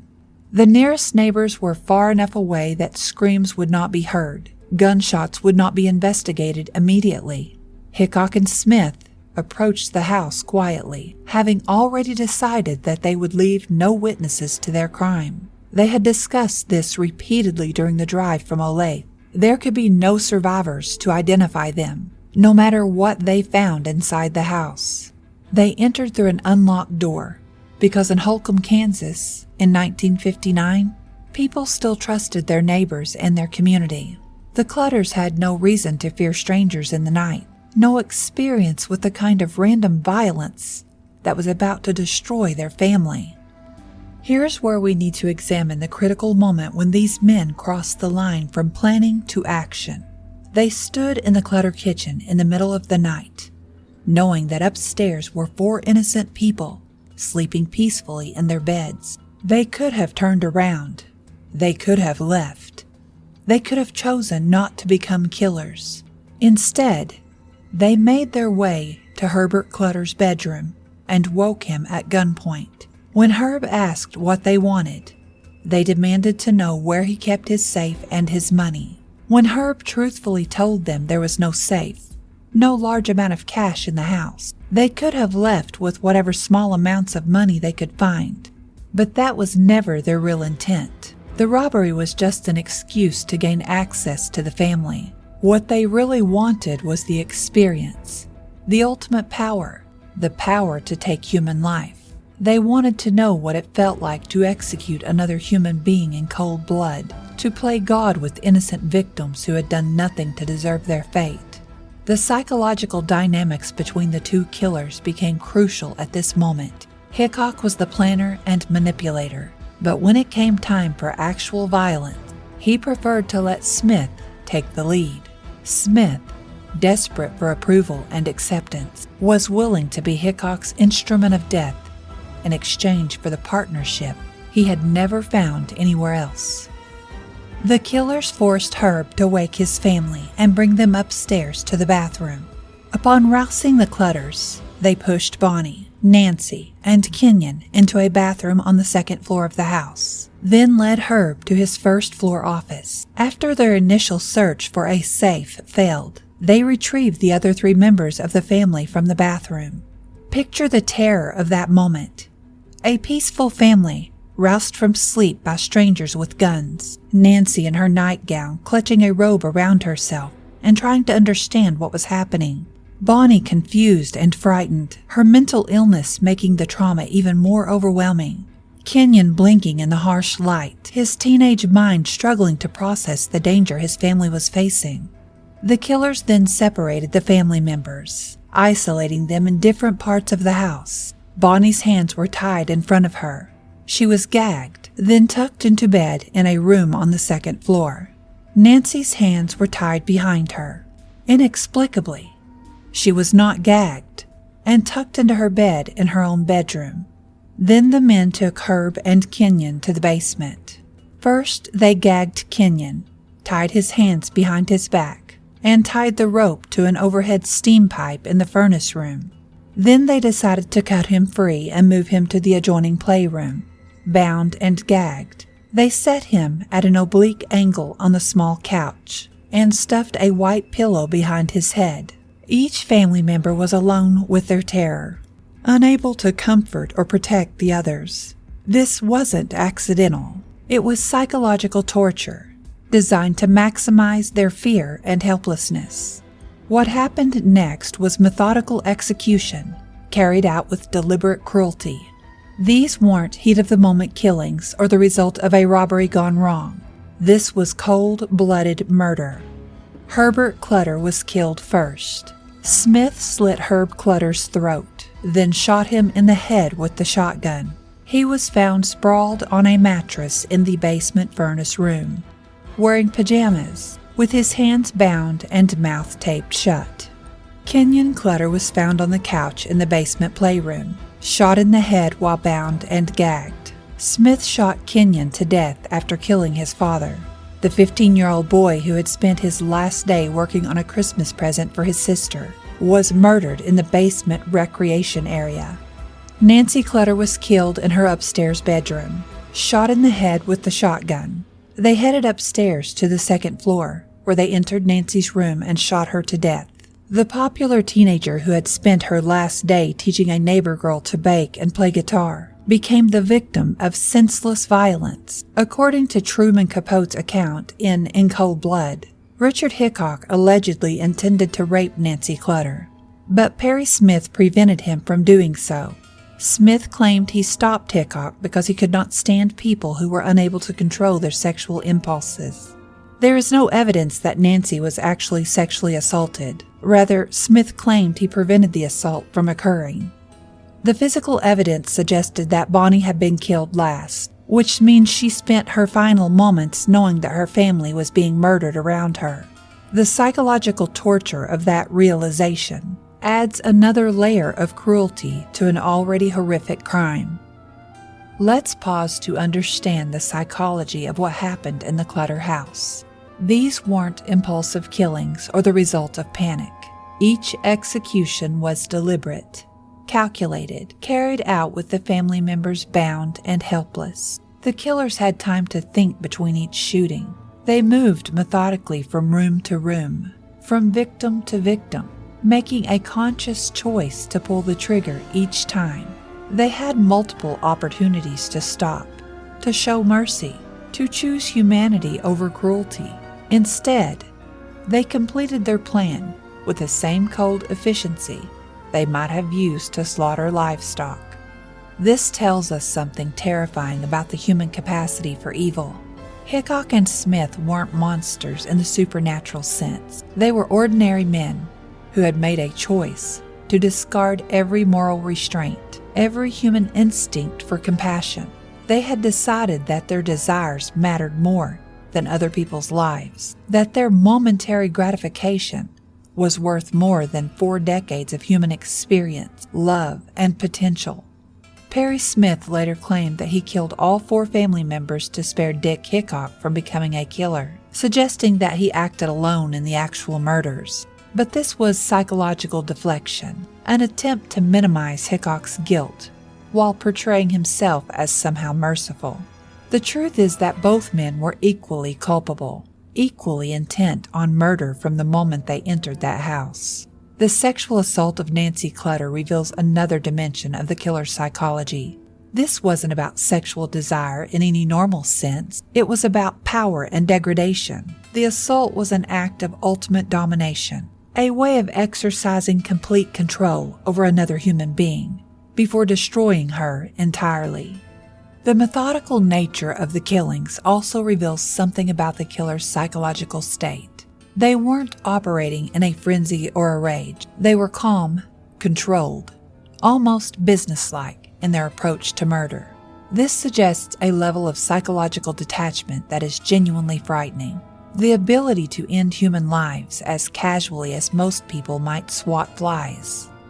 Sunday morning, November 15th, Nancy Ewalt, one of Nancy Clutter's friends, arrived at River Valley Farm that morning, expecting to accompany the Clutter family to church.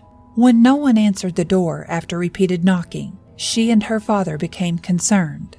The Clutters never missed church. They drove to the home of Susan Kidwell, Nancy's best friend, to see if she knew what might be wrong. When Susan attempted to phone the Clutters, no one answered. Mr. Ewalt, Nancy Ewalt, Susan, and her mother decided to return to the Clutter house to investigate. Susan and Nancy Ewalt were sent into the house, where they discovered Nancy Clutter's body in her bedroom. They ran out of the house screaming. The police, accompanied by Mr. Ewalt and local teacher Larry Hendricks, investigated the house and discovered the bodies of all 4 family members. Herb Clutter was found in the basement with his throat slashed and a shot in the head. Kenyon was also in the basement, bound and shot. Bonnie and Nancy were found in separate upstairs bedrooms, both shot in the head. The tragic irony was that the family who never missed church was discovered precisely because they were expected at church that Sunday morning. Their absence from such a fundamental part of their weekly routine immediately raised alarm bells in their close-knit community. The investigation was led by Kansas Bureau of Investigation agents Alvin Dewey and Harold Nye, experienced investigators who faced the challenge of solving a seemingly motiveless crime with few physical clues. The crime scene was processed methodically, but the killers had left behind little forensic evidence. 2 sets of boot prints in the basement provided some physical evidence, along with rope and tape used to bind the victims. But in 1959, forensic science was far less advanced than it is today. There was no DNA testing, no advanced ballistics analysis, no computer databases to cross-reference evidence. The investigators were faced with a crime that challenged every assumption about rural safety and criminal motivation. This wasn't a crime of passion, wasn't a robbery gone wrong in any conventional sense, wasn't connected to any obvious motive that made sense in the context of small-town Kansas life. The breakthrough came from an unexpected source. Floyd Wells, the inmate who had told Hickok about the supposed safe in the Clutter home, heard about the murders on the prison radio and realized what had happened. Wells contacted authorities, providing the crucial link between the crime and the 2 ex-convicts. Within weeks, a massive manhunt was underway. Dick Hickok and Perry Smith had fled Kansas immediately after the murders, beginning a cross-country flight that took them to Mexico and then across the American Southwest. They left a trail of bad checks, petty thefts, and stolen license plates that helped investigators track their movements.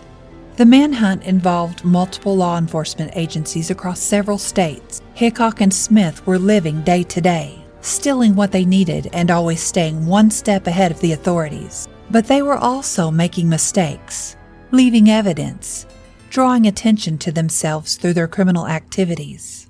On December 30th, 1959, 6 weeks after the murders, the killers were finally captured in Las Vegas during a routine traffic stop. They had stolen license plates, which led to their arrest on minor charges. But investigators quickly realized who they had caught, and the evidence linking them to the Clutter murders began to pile up. In their possession were items stolen from the Clutter home, small things like Kenyon's radio and some of Herb's personal effects. More importantly, they had the shotgun used in the murders and could be placed in Kansas at the time of the crime through various witness accounts and physical evidence. Under interrogation, both men eventually confessed, though each tried to minimize his own role while implicating the other. Perry Smith ultimately confessed to pulling the trigger on all 4 victims, claiming he was trying to spare Hickok from becoming a killer. Hickok claimed he had tried to stop Smith, but was unable to prevent the murders. The confessions provided chilling details about their planning, their method of entry, and the cold calculation with which they had executed 4 innocent people. The randomness of the crime, the fact that the Clutters had been targeted simply because a fellow inmate had mentioned them, was perhaps the most terrifying aspect of the entire case. The trial of Dick Hickok and Perry Smith began in March 1960 and became a media sensation that drew reporters and spectators from across the country. The small courthouse in Garden City, Kansas, was packed to capacity as the community and the nation sought to understand how such a senseless crime could have happened. The prosecution, led by District Attorney Dwayne West, presented overwhelming evidence of guilt. The defendants' own confessions, physical evidence linking them to the scene, and testimony placing them in Kansas at the time of the murders created an airtight case that left little room for doubt about their guilt. The defense strategy focused on mental illness, arguing that both men were suffering from severe psychological disorders that made them unable to distinguish right from wrong at the time of the murders. Defense attorneys brought in psychiatrists who diagnosed both men with various mental illnesses and testified about their troubled backgrounds. But the jury, composed of local residents who had known and respected the Clutter family, was not swayed by arguments about mental illness. In the conservative rural culture of 1960s Kansas, there was little sympathy for killers who had destroyed such a good family, regardless of their psychological problems. The trial lasted for weeks, with testimony that revealed the full horror of what had happened in the Clutter house. Family members, friends, and community leaders testified about the impact the murders had on Holcomb and the surrounding area. The Clutter family was portrayed not just as victims, but as symbols of everything good about American rural life. Both Hickok and Smith were found guilty of first-degree murder and sentenced to death. The verdict was hardly surprising, but it began a legal process that would stretch on for 5 years as the case moved through various appeals and legal challenges. During their years on death row at Kansas State Penitentiary, both men became the subjects of intense scrutiny from writer Truman Capote, who was researching what would become his masterpiece. In Cold Blood, Capote's relationship with the killers, especially Perry Smith, has become legendary in literary circles. Both Hickok and Smith revealed the psychological mechanisms that had led them to murder, providing insights that would influence criminology for decades. Hickok maintained his sociopathic personality, continuing to view others as objects to be manipulated. He showed little genuine remorse, unable to understand why society was punishing him so severely for what he viewed as a business transaction gone wrong. Smith presented a more complex picture, alternating between expressions of remorse and self-justification. Sometimes he seemed genuinely horrified by the murders, especially Nancy's death.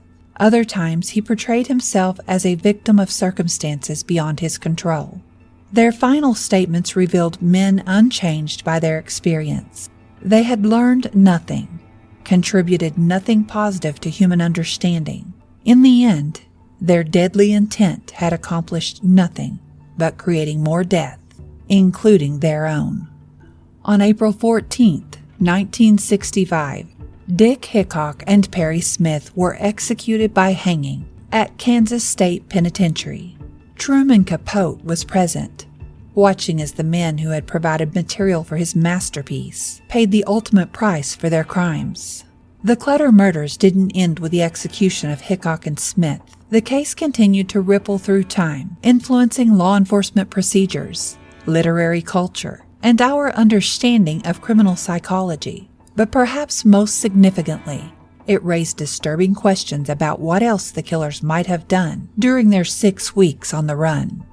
Between November 15, 1959, when they killed the Clutters, and December 30th, when they were captured in Las Vegas, Hickok and Smith crisscrossed the American Southwest. During that time, they were desperate for money, operating in a heightened state of violence, and had already proven their willingness to kill entire families for relatively small amounts of cash. Law enforcement agencies began examining unsolved cases from that period, looking for possible connections to the fugitive killers. The pattern they established in Kansas, targeting isolated rural families, using extreme violence, showing no mercy for victims, could potentially explain other crimes that had puzzled investigators. But those questions would have to wait for another time, another investigation, another story. While the Clutter case was officially closed with the execution of Hickok and Smith, questions about their possible connection to other crimes remain an active area of investigation more than 60 years later. Modern forensic techniques have allowed investigators to re-examine evidence and explore links that weren't possible to investigate in the 1960s. The most significant recent development has been the ongoing investigation into whether Hickok and Smith were responsible for other unsolved murders during their weeks on the run. In 2012, their bodies were exhumed for DNA testing, an extraordinary step that demonstrated how seriously investigators took potential connections to other cases. The exhumation process was complex and unprecedented. Both men had been executed by hanging and buried in unmarked graves in Kansas. The preservation of usable DNA material after nearly 50 years underground was far from certain, but advances in forensic science had made such testing theoretically possible. The results, unfortunately, were inconclusive. The degradation of biological material over 5 decades made definitive DNA matching impossible, though certain genetic markers suggested possibilities that could neither be proven nor eliminated. The case continues to be studied by criminal justice researchers, behavioral analysts, and forensic scientists around the world. The wealth of documentation created by investigators, lawyers, and Truman Capote has made it one of the most thoroughly analyzed crimes in American history. The psychological profiles developed from Hickok and Smith have become templates for understanding partnership killers and the escalation of criminal behavior. Their case demonstrates how two individuals with different but complementary psychological disorders can amplify each other's worst tendencies, creating a criminal partnership more dangerous than either individual might have been alone.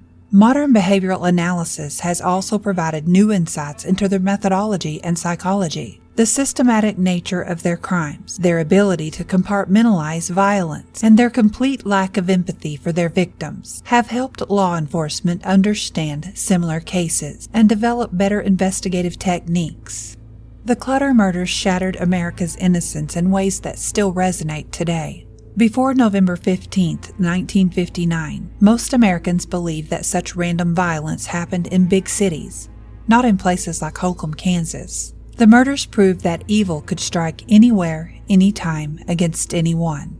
The case revealed something terrifying about the human capacity for motiveless violence. Herbert, Bonnie, Nancy, and Kenyon Clutter died not because they had wronged someone, not because they were involved in anything criminal or dangerous, but simply because two strangers decided their lives were worthless obstacles to what they wanted.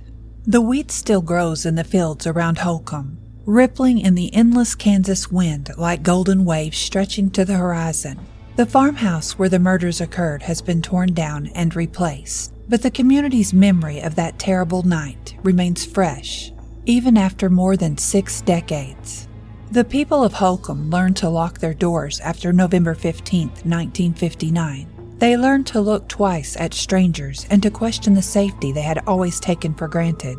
But they also learned that community bonds can survive even the worst tragedies, that human goodness persists even in the face of inexplicable evil. Herbert Clutter's legacy lives on in the wheat fields he loved, in the farming practices he championed, and in the community he served so faithfully. Bonnie's struggle with mental illness and her quiet strength inspire understanding and compassion. Nancy's bright spirit reminds us to cherish the enthusiasm and optimism of youth. And Kenyon's craftsmanship, the furniture he built with his own hands, still serves as a testament to the creative potential that was so brutally cut short. The Clutter case reminds us that evil often wears an ordinary face, that the monsters among us may be closer than we think, and that sometimes the deadliest intent hides behind the most charming smile. But it also reminds us of the importance of family, community, and the ordinary goodness that still exists in places like Holcomb, Kansas. But the questions raised by November 15, 1959 continue to haunt us. How do we protect ourselves from random evil? How do we maintain faith in human goodness when confronted with such senseless cruelty? And perhaps most urgently, what else did Dick Hickok and Perry Smith do during their weeks on the run? That last question leads us to another farmhouse, another family, another tragedy that may be connected to the killers immortalized in Cold Blood. Next week on Deadly Intent, we'll explore one of the most controversial cold cases in American criminal history. A case that would eventually lead investigators to exhume the bodies of Perry Smith and Dick Hickok in a desperate search for answers. The Walker family murders, a crime that may have been connected to the Clutter case, or may have been the work of entirely different killers. Either way, it's a story that will leave you questioning everything you thought you knew about the In Cold Blood murders. Until next time, stay safe, stay vigilant, and beware the deadly intent that lurks in the human heart.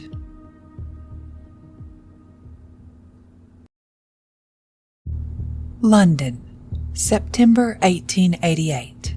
The fog rolls through Whitechapel like a living thing, swallowing gaslight and footsteps alike. In these narrow streets, where desperation clings to every brick, where the scent of coal smoke mingles with human misery, something darker than poverty stalks the shadows.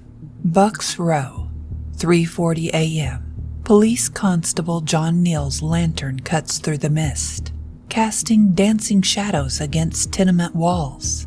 His breath forms clouds in the September chill as he makes his rounds through the labyrinth of London's forgotten streets. Something in the gateway ahead, a shape that shouldn't be there. Neal raises his lantern higher, and the light reveals what will haunt him for the rest of his days. A woman's body, throat slashed so deep, the wound gapes like a second mouth. This is not robbery. This is not a crime of passion. This is the work of something methodical, something that takes pleasure in precision. By dawn, the killer would have a name whispered in terror across London's East End: Jack the Ripper. But more than a century later, we may finally know who he really was. To understand the Ripper, you have to understand the world that created him. Whitechapel in 1888 wasn't just poor. It was a human warehouse where London's unwanted were left to rot. Picture this: 76,000 people crammed into a single square mile. That's more than twice the population density of modern Manhattan, but without running water, electricity, or proper sanitation. Families of 8 living in single rooms, measuring 10 feet by 12. Children sleeping 4 to a bed, when they had beds at all. The air thick with smoke from countless coal fires. The streets running with sewage and industrial waste that the Thames couldn't wash away fast enough. The mortality rate in Whitechapel was double that of London's West End. 1 in 4 children died before their 5th birthday. Life expectancy for working-class men was just 16 years, not because they died young, but because so many died as infants that it dragged the average down. For the women trapped here, survival often meant one desperate choice: selling their bodies for 4p, the price of a bed in a doss house. Not enough for food and shelter. Always a choice between hunger and the streets. The average woman in Whitechapel's unfortunate class lived only to age 35. But it was the geography itself that made this area perfect for predators. Whitechapel was designed as a maze, narrow alleys that twisted back on themselves, courtyards with multiple exits, passages so dark that even the newly installed gaslight barely penetrated. Dorset Street, where Mary Jane Kelly died, was known as the worst street in London. A single thoroughfare could house 1,200 people in lodgings that ranged from squalid to lethal. The police force was stretched impossibly thin. Detective Inspector Frederick Aberline's H Division had 575 officers to patrol 8.77 square miles, about one officer for every 130 residents. Most of these officers walked their beats alone, armed only with wooden truncheons and whistles. Into this perfect hunting ground, where vulnerable women walked alone through fog-choked streets, stepped a killer who understood exactly how to exploit every weakness, every blind spot, every moment of desperation. The press called it the Autumn Terror. They had no idea how accurate that name would prove to be. Understanding why killers choose specific hunting grounds reveals their psychological state. The Ripper didn't randomly select Whitechapel. He chose it because it perfectly matched his needs. Serial killers fall into two categories: organized and disorganized. The Ripper was highly organized, which means he planned extensively. Organized killers select victims and locations that minimize risk while maximizing control. Whitechapel gave him exactly that. The maze-like geography provided multiple escape routes, crucial for someone who needed to vanish quickly after each attack. The extreme poverty meant police presence was minimal and often ineffective. Most importantly, the social invisibility of his victims meant their disappearances wouldn't trigger immediate, intensive investigations. This reveals something chilling about the Ripper's mindset. He understood society's prejudice and exploited them. He knew that dead prostitutes in Whitechapel wouldn't receive the same attention as murdered ladies in Mayfair. This wasn't just opportunism. It was calculated predation that relied on social inequity. The Ripper's choice of hunting grounds tells us he was intelligent, patient, and utterly without empathy for society's most vulnerable members. He turned their desperation into his advantage. Before we talk about how they died, we need to talk about how they lived. Because Marianne Nichols, Annie Chapman, Elizabeth Stride, Catherine Eddowes, and Mary Jane Kelly weren't just victims. They were women with hopes, with stories, with people who loved them. Marianne Nichols, Polly to her friends, was 43 years old when she died.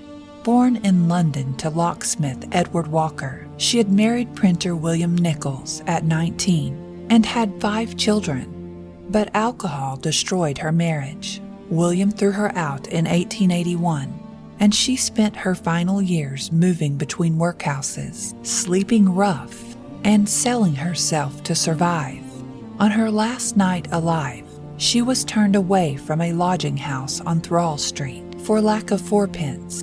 "I'll soon get my DOS money," she told the deputy keeper, touching the black straw bonnet she had acquired that evening. "See what a jolly bonnet I've got now?" She was proud of that bonnet. It was probably the nicest thing she had owned in years. Annie Chapman was 47, known as Dark Annie for her hair and complexion. Born Eliza Ann Smith, she had married coachman John Chapman and had 3 children. When John died of cirrhosis in 1886, Annie lost her small widow's pension and drifted to Whitechapel.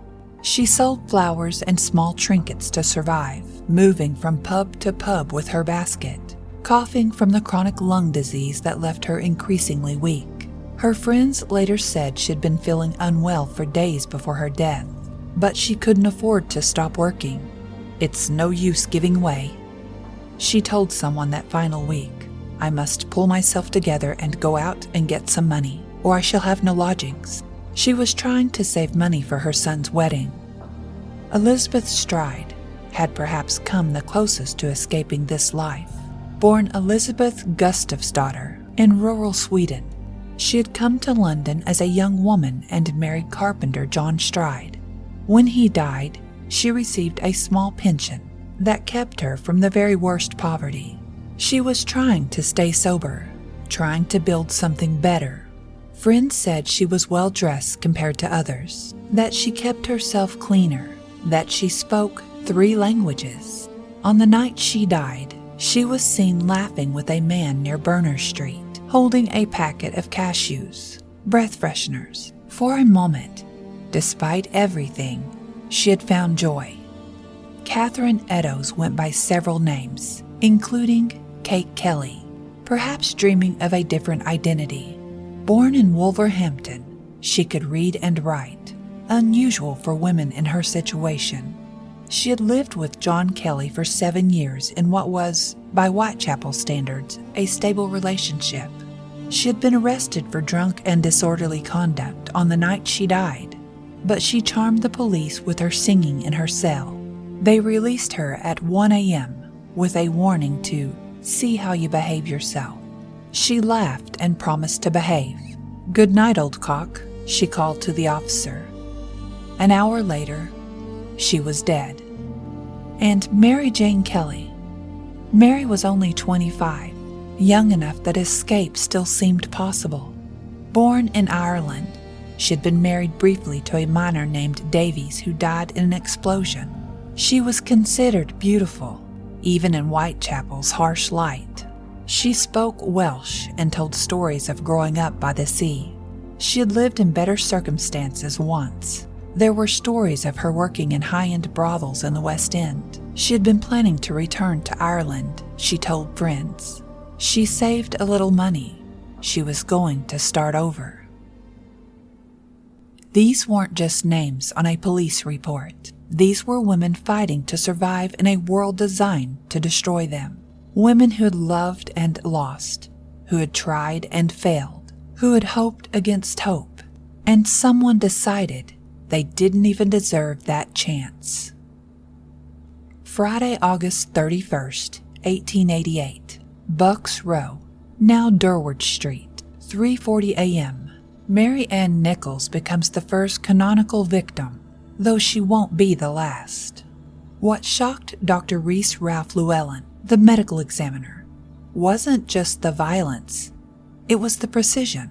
Polly's throat had been cut twice, left to right, severing the windpipe and major blood vessels with surgical accuracy. Her abdomen showed signs of deliberate mutilation, 2 deep cuts running from just below the breastbone. This wasn't a frenzied attack. This was controlled, methodical. Someone who knew exactly what they were doing. The killer had struck quickly and quietly. The body was still warm when PC Neal found it. Blood hadn't yet begun to congeal. Yet no one in the crowded tenements nearby had heard anything unusual. No screams, no struggle. 8 days later, September 8th, 29 Hanbury Street, the backyard of a lodging house, Annie Chapman. This time, the killer had grown bolder. Chapman's body was discovered in the backyard at 6 a.m. by John Davis, an elderly resident heading to work. The killer had done this in daylight, in a place where 17 people lived, where anyone might have walked in and found him at work.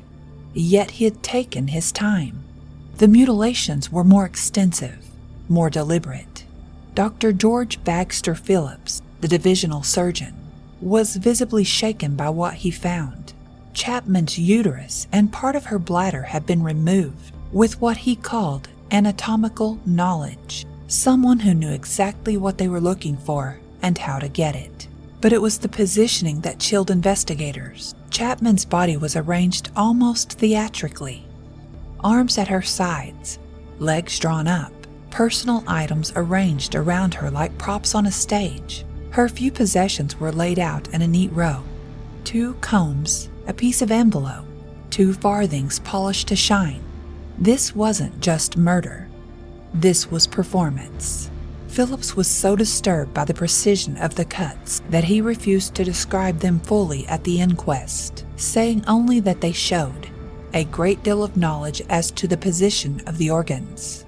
September 30th, the night that changed everything.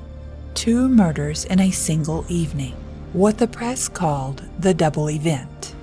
First, Elizabeth Stride in Dutfield's yard, just off Burner Street, just after 1 a.m. But something went wrong.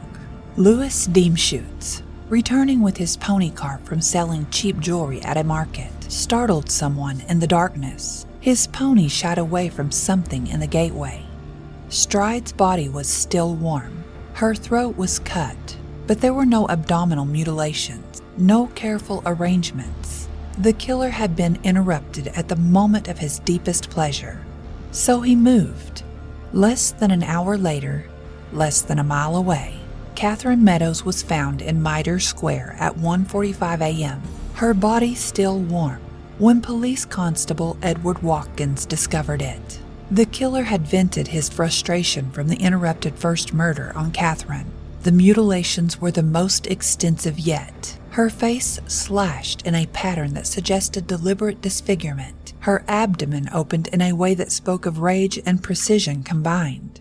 Her uterus and left kidney were missing. Gone. Taken as souvenirs. And in a move that proved he understood the power of psychological warfare, he left a message. A piece of Catherine's bloodied apron was found on Goulston Street, beneath graffiti that read, "The Jews are the men that will not be blamed for nothing." Sir Charles Warren, the Metropolitan Police Commissioner, ordered the message erased before photographers could document it. His first instinct was to prevent anti-Semitic riots. It may have been their biggest mistake. November 9th, Miller's Court, Dorset Street. Mary Jane Kelly. This time, the killer had privacy. Kelly was murdered in her own room, a single chamber, 10 feet by 12, behind a door with a broken lock and windows covered by rags and old coats.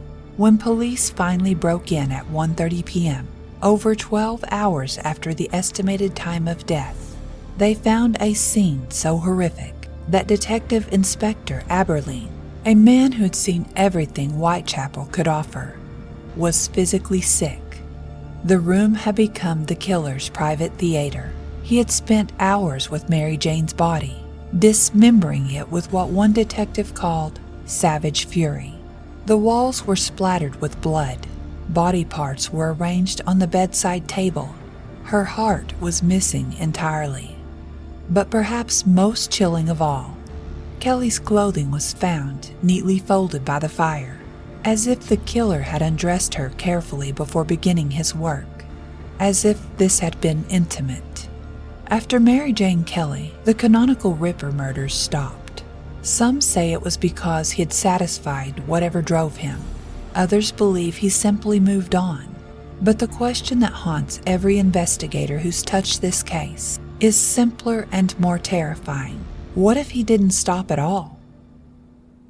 The progression from Mary Ann Nichols to Mary Jane Kelly reveals a killer whose psychological needs were escalating beyond his ability to control them.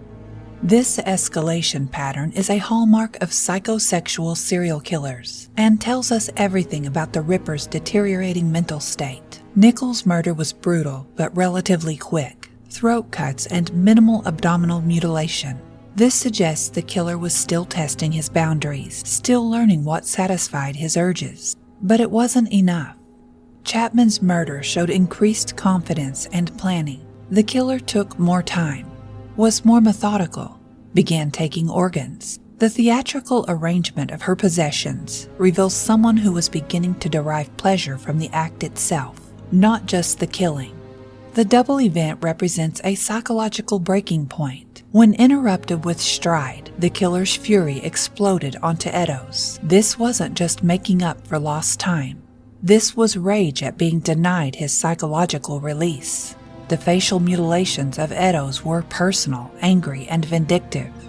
But Mary Jane Kelly represents the killer's complete psychological surrender to his compulsions. Hours of mutilation in private show someone who had moved beyond quick satisfaction into extended ritual. This is the behavior of a killer who was no longer capable of controlling his urges. Criminal psychologist Robert Hare's work on psychopathy suggests that this level of escalation indicates a complete breakdown of whatever inhibitions the killer once possessed. The Ripper had moved from opportunistic killing to compulsive ritual, a progression that rarely stops voluntarily. So why did the murders end? Either the killer died, was imprisoned, or was somehow restrained by external forces. The idea that he simply stopped killing voluntarily contradicts everything we know about this type of escalating psychosexual violence. If the Ripper was methodical, the police investigation was anything but. The Metropolitan Police were facing something they'd never encountered, a serial killer who understood publicity, psychology, and precision in ways that Victorian law enforcement was completely unprepared for. Detective Inspector Frederick Aberline was a good cop, 25 years on the force, 14 of them in Whitechapel. He knew these streets like the scars on his hands, knew the people, knew their rhythms, their secrets. He could spot a pickpocket at 50 yards and find a fence in any pub from Aldgate to Commercial Road. But he was hunting something that didn't fit any pattern he'd seen before. The witness statements alone were a nightmare. Time estimates were wrong. Descriptions contradicted each other. Elizabeth Long swore she saw Annie Chapman talking to a man at 5:30 a.m., but Dr. Phillips estimated Chapman had been dead since 4:30. Albert Kadosh heard voices and a thud from the Chapman murder site, but thought nothing of it. John Richardson checked those same back steps at 4:45 a.m. and saw nothing unusual. Yet Chapman's body was found there less than 2 hours later. The descriptions were even more frustrating. Some witnesses described a well-dressed gentleman with a dark mustache. Others saw a rough working man with a fair complexion. Some said he was young, others old. Short, tall, dark-haired, fair. The only consistency was inconsistency. P.C. William Smith saw a man with Elizabeth Stride at 12:35 a.m., well-dressed, carrying a parcel, about 28 years old. Israel Schwartz saw a different man attacking a woman he believed was Stride just 15 minutes later, shorter, older, wearing a peaked cap. Were these the same person? Different men? Reliable witnesses, or confused by darkness and fear? The investigation was further hampered by class prejudice. The police assumed the killer came from the criminal classes, someone local, someone who fit their preconception about who commits violent crime. They conducted mass arrests of anyone who seemed suspicious, anyone with a history of violence, anyone who couldn't properly account for their whereabouts. They arrested butchers because of the surgical precision. They arrested doctors because of the anatomical knowledge. They arrested immigrants because they seemed foreign and threatening. Then came the letters, hundreds of them, claiming to be the killer. The police received so many confessions and tips that they couldn't investigate them all. But 3 letters stood out, particularly the Dear Boss letter received on September 27th. That first used the name Jack the Ripper. I am down on horse, and I shan't quit ripping them till I do get buckled. It read in neat, educated handwriting. The tone was mocking, almost playful. It promised more murders and signed off with Yours truly, Jack the Ripper. 2 days later came the Saucy Jackie postcard, received the day after the double murders, claiming credit for the 2 deaths. Most modern experts believe the famous letters were hoaxes, created by journalists to sell newspapers. But in 1888, they had a devastating effect. The media had given the killer his iconic name and created the modern template for celebrity murderers. The investigation became a circus. The Whitechapel Vigilance Committee, led by builder George Lusk, organized citizen patrols. Amateur detectives pursued their own theories. Psychics offered their services. The press followed every false lead, every rumor, paying witnesses for exclusive interviews and contaminating potential evidence in the process. And through it all, the killer remained invisible. He struck when the streets were empty, vanished before help could arrive. In a city of 5 million, surrounded by potential witnesses, he was a ghost. For more than 130 years, Jack the Ripper's identity remained one of history's greatest mysteries, Countless suspects were proposed, books were written, theories were debated, but there was never enough evidence to prove anything definitively. Until now.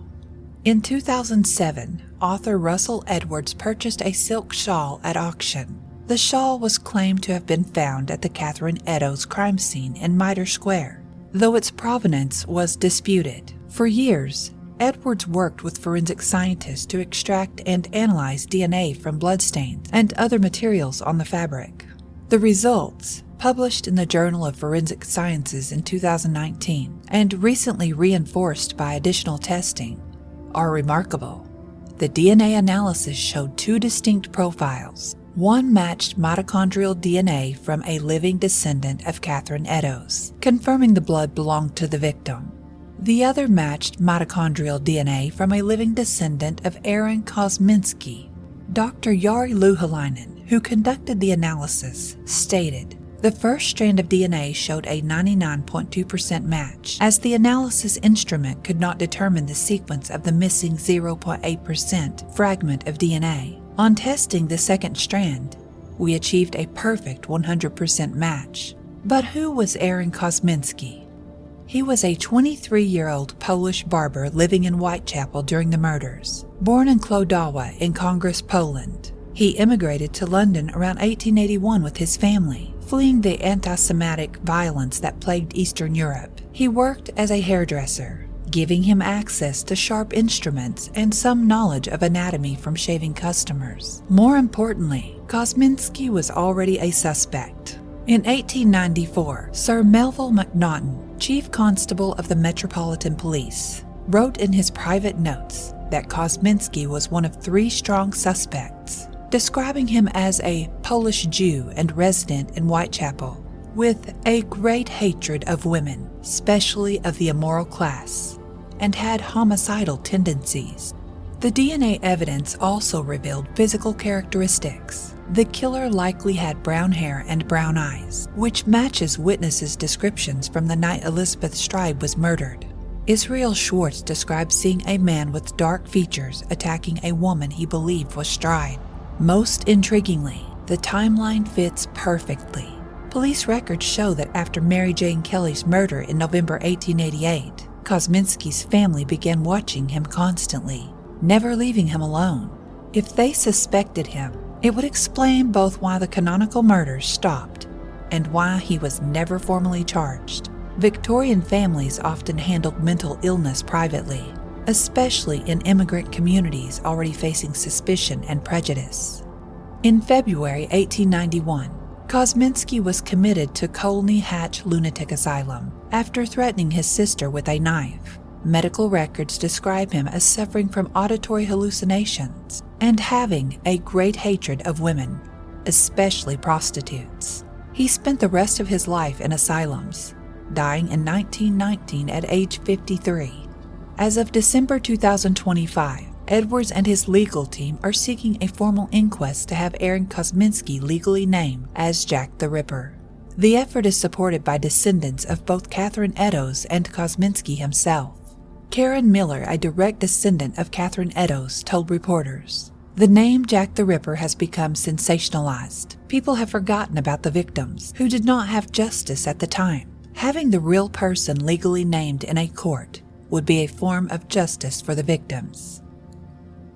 The evidence supporting Kosminski as Jack the Ripper is compelling, but it's not without controversy. The case for Kosminski is strong. The DNA match, while based on mitochondrial DNA that can't uniquely identify an individual, is statistically significant. Dr. Luhalainen estimates the odds of a random match at approximately 1 in 290,000. Combined with the fact that Kosminski was already a contemporary police suspect, the timing of his family's surveillance and eventual institutionalization, and the physical description match, the circumstantial evidence is substantial. His background also fits the profile. As a barber, he had access to sharp razors and some anatomical knowledge. His work would have made bloodstains on his clothing unremarkable. His immigrant status and mental health issues would have made him someone the police of 1888 might have suspected but struggled to investigate thoroughly. Most compelling is the behavior of his family. Something happened after Mary Jane Kelly's murder that made them watch Aaron constantly, then commit him to an asylum. If they suspected him of the Ripper murders, it would explain their actions and the sudden stop to killings. But there are problems with the Kosminski theory as well. The shawl's provenance is questionable. There's no documentation proving it was actually at the Eddowes crime scene. It could have been contaminated over the decades between 1888 and 2007. Critics point out that mitochondrial DNA analysis can only exclude suspects, not definitively identify them. More troubling are questions about Kosminski's capabilities. Asylum records indicate his English was poor. He preferred to speak Yiddish even after years in London. How could someone with limited English persuade native English speakers to follow him into dark alleys? The Ripper appeared to have detailed knowledge of Whitechapel's geography, but Kosminski lived with his family and wouldn't have had the freedom to wander extensively. Some experts remain skeptical. Dr. Alec Jeffreys, who invented DNA fingerprinting, has called for more rigorous peer review. Forensic scientists at Austria's Innsbruck Medical University have criticized the original study's methodology and conclusions. But perhaps most importantly, does it matter? The families of the victims and the suspect seem to think it does. If Aaron Kosminski was indeed Jack the Ripper, his background provides crucial insights into the psychology that created one of history's most notorious serial killers. Kosminski fits the profile of what criminal psychologists call a mission-oriented killer, someone who believed he's ridding the world of undesirable people.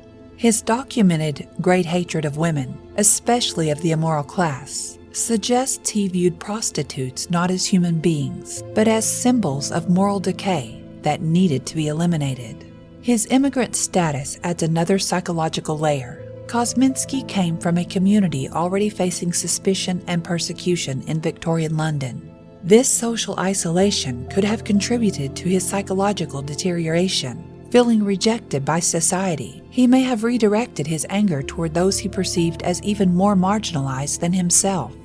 The timing of his family's intervention is psychologically significant. In traditional Jewish families, mental illness was often handled privately to avoid shame and potential persecution. The fact that his family began constant surveillance after Mary Jane Kelly's murder suggests they suspected him of something terrible.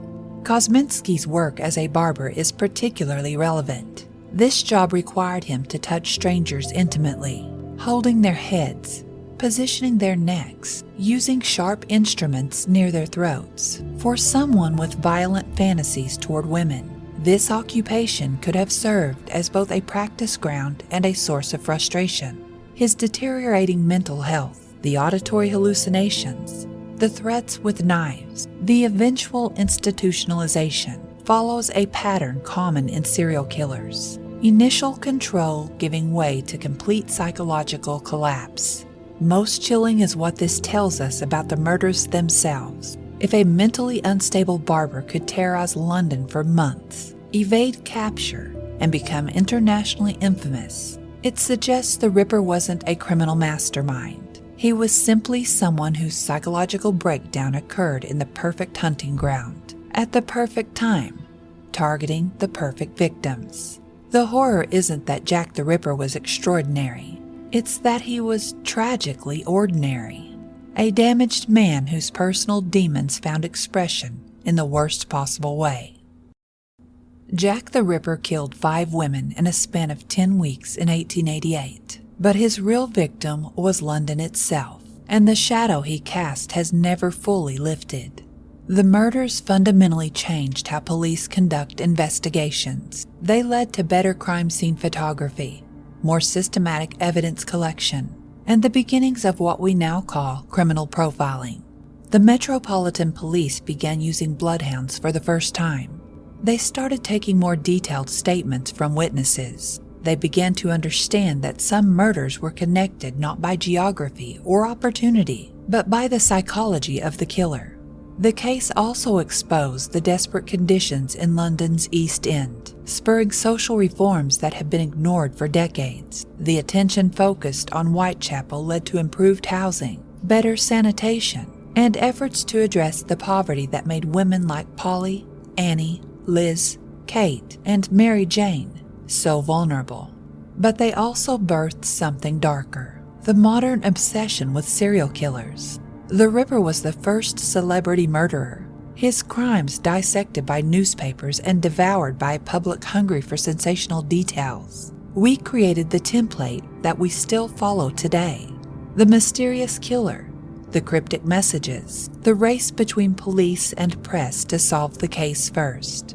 The victims, Polly, Annie, Liz, Kate, and Mary Jane, became footnotes to their killer's story. Their names are remembered primarily because of how they died, not how they lived. Even in death, the system that failed them in life found new ways to exploit them. That's why the recent DNA developments matter beyond simple historical curiosity. Karen Miller's quest for an official inquest isn't about sensationalizing Jack the Ripper. It's about finally centering the victims, about acknowledging that real women died, that they deserved better, that their families deserve answers. If Aaron Kosminski was indeed Jack the Ripper, he represents something we've learned about serial killers in the 130-plus years since Whitechapel. They're not the masterminds of popular culture. They're damaged individuals who exploit society's most vulnerable members. Kosminski wasn't a criminal genius. He was a mentally ill immigrant whose family suspected him enough to have him committed. The real horror wasn't the mystery. It was the system that made women like Mary Ann Nichols choose between hunger and the streets, that left Annie Chapman coughing her way through Whitechapel's markets for want of a few coins, that gave Elizabeth Stride hope just hours before it was extinguished. Even with the DNA evidence pointing to Aaron Kosminski, questions remain. Why did he take organs from some victims but not others? What did he do with Mary Jane Kelly's heart? Did he really write those letters, or were they all hoaxes? Why the escalation from quick killings to elaborate mutilation? Why Mary Jane Kelly? Why did he spend hours with her body when the others were killed quickly? And if Kosminski was the killer, what made him stop? Was it his family's surveillance, the increasing police pressure, or did he simply satisfy whatever compulsion drove him to kill? But perhaps the most important question is one we can answer. What have we learned? We've learned that monsters aren't born from fog and gaslight. They're created by neglect, by systems that abandon the vulnerable, by societies that look away when the inconvenient suffer. The real horror of Whitechapel wasn't Jack the Ripper. It was the conditions that made his crimes possible. We've learned that victims matter more than their killers, that the stories of these women deserve to be told, not as footnotes to their murderer's legend, but as complete human beings who fought to survive in an impossible world. And we've learned that science can reach across centuries to provide answers, to give families closure, to transform mystery into understanding. The fog has finally lifted from those Victorian streets. Whether Aaron Kosminski was legally declared Jack the Ripper or not, the most important declaration has already been made by the descendants who refuse to let these women be forgotten. Justice delayed is not always justice denied. In the end, the mystery that captivated the world for more than a century may finally be solved, not by a brilliant detective or a criminal mastermind, but by a strand of DNA and the determination of families who remember that real people lived, loved, and deserved better than the world gave them. This has been Deadly Intent. I'm Carmen Carrion, and whether we finally know Jack the Ripper's name or not, one thing remains certain. The women of Whitechapel deserved better than their time gave them, and they deserve better than history has given them since. Science may have solved the mystery, but our job is simpler: to remember that behind every case, real people lived, loved, and mattered. Until next time, stay curious about the darkness, but never forget the light. What happens when society's most vulnerable people disappear and no one notices? When addiction, poverty, and marginalization create perfect hunting grounds for a predator who understands exactly which lives are deemed disposable.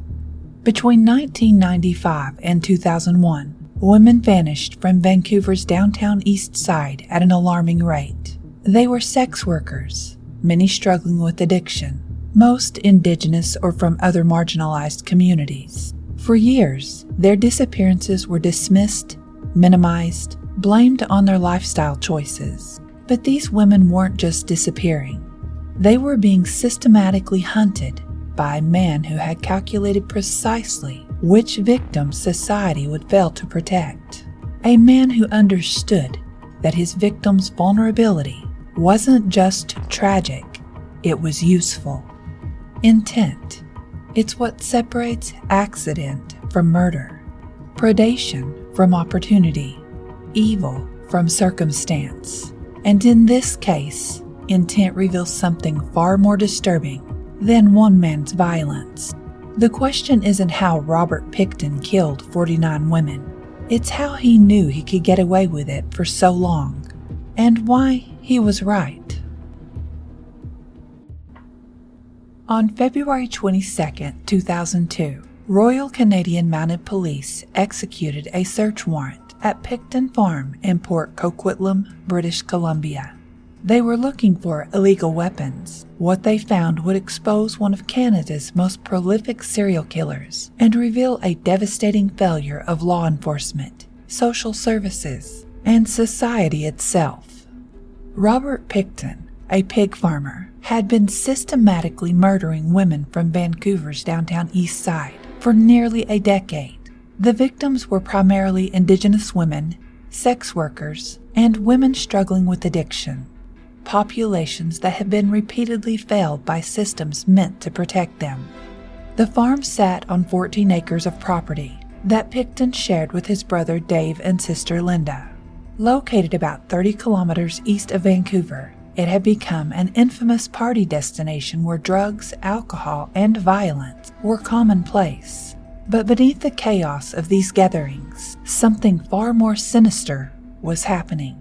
Pickton would ultimately be convicted of 6 murders, though he claimed to have killed 49 women and expressed regret that he hadn't reached his goal of 50. The remains of DNA of 33 women were found on his property. For many of the victims, their disappearances had been reported to police, investigated half-heartedly, and then largely forgotten. This case represents more than one man's descent into violence. It exposes how societal prejudice, institutional racism, and systematic indifference can create the perfect conditions for predatory behavior to flourish unchecked. Robert Pickton was born October 24, 1949, in Port Coquitlam. His family owned a pig farm and salvage business. He had an older sister, Linda, who was sent to live with relatives, and a younger brother, David. Former classmates described him as quiet, slow to learn, and frequently bullied. He dropped out of school early and never learned to read properly. The Pickton property became increasingly isolated from the community. Neighbors complained about noise, unsanitary conditions, and strange smells. By the 1980s, the farm had become a gathering place for bikers, drug users, and people from Vancouver's downtown east side. Vancouver's downtown east side became Canada's poorest postal code, with high concentrations of addiction, mental illness, and poverty. The area's sex trade was largely controlled by survival rather than choice, with women working to support drug dependencies or escape domestic violence. Police statistics show that Indigenous women, who represented a disproportionate number of downtown east side sex workers, faced violence at rates far exceeding the general population. Yet missing persons cases involving these women were often given low priority. Pickton began frequenting the downtown east side in the 1980s, initially as a customer of sex workers. He developed a reputation for being willing to pay women to come to his farm for parties or private encounters. Some women who survived these encounters later reported feeling uncomfortable with Pickton's behavior and the isolated location of his property. By the mid-1990s, Vancouver police had received numerous reports of missing women from the downtown east side. However, these cases were often classified as voluntary disappearances rather than potential abductions or homicides. Internal police documents from this period reveal assumptions that these women had simply moved on, returned to family elsewhere, or died of drug overdoses in hidden locations. The reality was far more sinister. Women were disappearing in a pattern that should have triggered immediate investigation. Multiple women reported similar experiences, being approached by a man offering unusually high payment for services, being driven to a remote farm location, and experiencing increasingly threatening behavior once isolated from urban support systems. Family members and community advocates began organizing their own searches and creating awareness campaigns. The Aboriginal Women's Action Network and other organizations repeatedly pressed police to take the disappearances seriously, presenting evidence of patterns and connections between cases. Their concerns were largely dismissed, with police suggesting that the women's lifestyle choices made disappearances inevitable. Key warning signs that were ignored. Multiple women reported being offered significantly higher payments than street rates by the same individual. Several women described being taken to a pig farm and experiencing threats or violence. Witnesses reported seeing some victims with a man matching Pickton's description on the days they disappeared. Personal belongings of missing women were reportedly seen at farm parties, but these observations weren't investigated. Between 1995 and 2001, at least 26 women disappeared from the downtown east side under circumstances that followed an increasingly clear pattern. Most were last seen in the area bounded by Main and Gore Streets, between Hastings and Cordova, a concentrated area that should have made connection obvious to investigators. The method of targeting was consistent and predatory. Women were approached during periods of particular vulnerability, when sick from withdrawal, after being assaulted by other clients, or when facing immediate housing or financial crisis. The offers made were specifically designed to be irresistible, amounts of money that represented weeks of typical earnings, promises of ongoing work, or access to drugs and shelter. Victims were told they would be attending parties where they would be paid to socialize, removing the stigma and fear associated with more traditional sex work arrangements. Many victims had told friends or family members they were going to a party or meeting a client who would pay well. Several left behind detailed information about where they were going, including descriptions of vehicles and locations. Yet this information was never systematically compiled or investigated by police. The farm's reputation grew in certain circles as a place where desperate women could earn significant money, but also where disturbing things happened. Despite multiple warnings circulating among sex workers about the dangers of visiting the farm, the economic incentives proved too powerful for women facing immediate survival needs. The failure to investigate Pickton earlier wasn't just bureaucratic incompetence. It was a systematic pattern of dismissing violence against marginalized women that enabled his continued killing spree. In 1997, Vancouver police created the Missing Women Task Force, but it was understaffed and underfunded. More damaging was the task force's operating assumption that most women had left voluntarily or died of drug overdoses. This assumption influenced how evidence was interpreted and how seriously individual cases were investigated. The 1997 attack. A woman named Wendy Lynn Eistetter escaped from Pickton's farm after he allegedly handcuffed her, stabbed her multiple times, and attempted to kill her. She managed to escape when she fought back and stabbed Pickton with his own weapon. Despite her detailed report to police, including descriptions of the farm layout and Pickton's threats, the attempted murder charges were stayed in January 1998. Police deemed Eistetter an unreliable witness due to her drug use and involvement in sex work. even though both she and Pickton had been treated at the same hospital for their injuries. The 1998 sexual assault. Another woman reported a violent sexual assault at the farm, providing specific details about the location, Pickton's behavior, and physical evidence that should have been easy to verify. The report was filed but never seriously investigated. Police made no attempt to search the farm or corroborate her account. Direct tips were ignored. By 1999, police had received multiple tips specifically naming Pickton as a suspect in the disappearances. These tips came from various sources, including other sex workers, farm visitors, and community members. Rather than investigating these tips, police filed them as unsubstantiated allegations without follow-up. The 2001 welfare check. In 2001, police visited the farm regarding a missing woman, but treated it as a routine welfare check rather than a potential homicide investigation. Officers spoke briefly with Pickton at the gate and left without entering the property or conducting any meaningful search. Later investigation revealed that there were almost certainly bodies on the property at this time. Jurisdictional disputes. The farm's location between RCMP and Vancouver police jurisdictions created confusion about responsibility. Both agencies assumed the other was handling aspects of the investigation, leading to critical gaps in oversight and accountability. Resource allocation.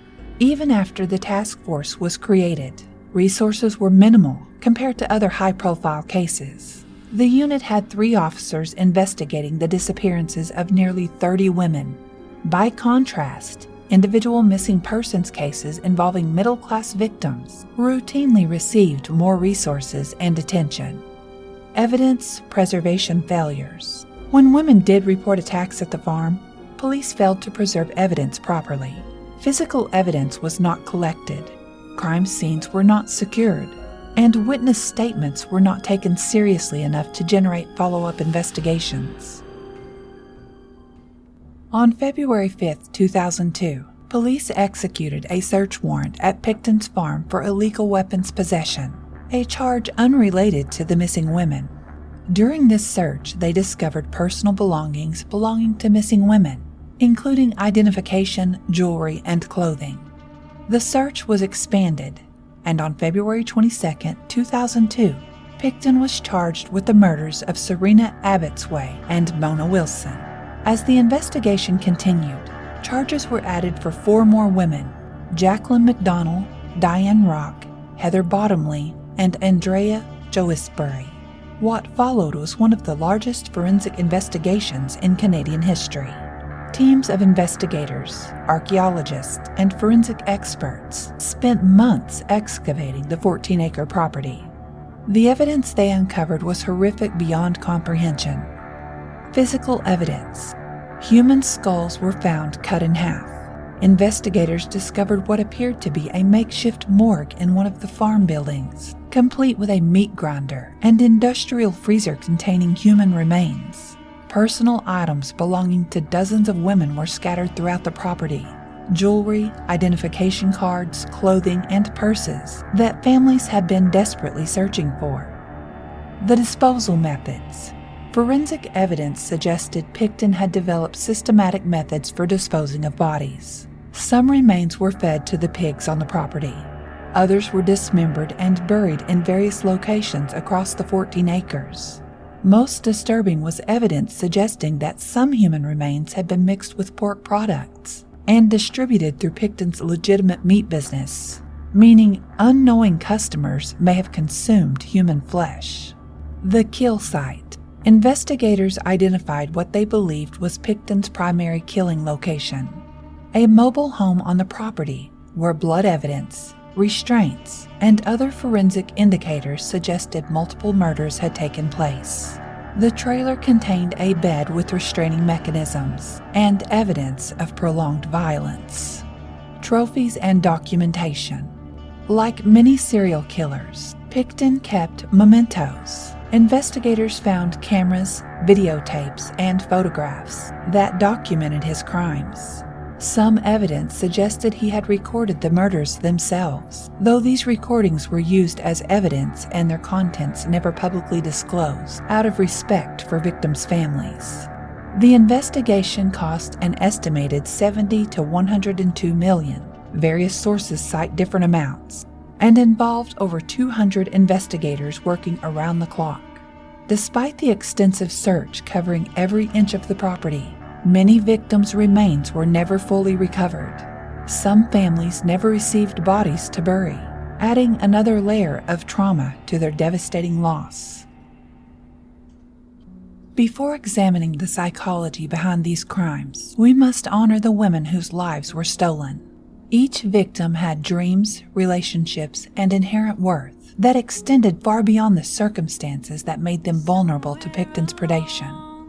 Serena Abbotsway was 29 years old when she disappeared in August 2001. Born in Calgary, she was a member of the Buffalo Lake Métis settlement. Serena had struggled with addiction but was working toward recovery. She was a mother who loved her children deeply and who had been trying to rebuild her life when Pickton murdered her. Mona Wilson was 26 when she vanished in November 2001. Born in Comox, British Columbia, Mona had been in foster care as a child and aged out of the system without adequate support. Despite facing tremendous challenges, she maintained close friendships and was known for her kindness and sense of humor. Andrea Joesbury was only 22 when she disappeared in June 2001. Born in Surrey, Andrea had been sexually abused as a child and struggled with the trauma throughout her life. She had a young son whom she loved fiercely. Friends remembered her as intelligent and artistic, with dreams of creating a better life for herself and her child. Georgina Faith Papin was 34 when she was last seen in March 1999. Born in Surrey, Georgina was from the Saulteaux First Nation. She was a mother of 7 children who had been working in Vancouver's downtown east side to support her family. Her disappearance devastated her children, who spent years not knowing what had happened to their mother. Brenda Ann Wolfe was 32 when she disappeared in February 1999. Originally from Alberta, Brenda had moved to Vancouver seeking opportunities, but became trapped in cycles of poverty and addiction. She was known for her gentle nature and her love of animals. Marnie Lee Frey was 24 when she vanished in August 1997. Born in Campbell River, Marnie was from the Cayuse and Cherokee Nations. She had been an honor student in high school with dreams of becoming a nurse. Addictions derailed those dreams, but she never lost her caring nature or desire to help others. These 6 women, the ones for whom Pickton was ultimately convicted, represent just a fraction of his victims. The complete list includes dozens of other women: Jacqueline McDonald, Diane Rock, Heather Bottomley, Jennifer Firminger, Helen Hallmark, Patricia Johnson, Heather Chinook, Tanya Hollick, Sherry Irving, Angela Jardine, Diane Melnick, Deborah Jones, Wendy Crawford, Carrie Koski, Inga Hall, and so many others. Each name represents a life cut short, a family left devastated, and dreams that will never be fulfilled. Many were mothers whose children grew up without them. All were daughters, sisters, friends, and human beings whose lives had value far beyond the circumstances that made them vulnerable. Their deaths weren't just individual tragedies. They represented the systematic targeting of women whom society had already failed.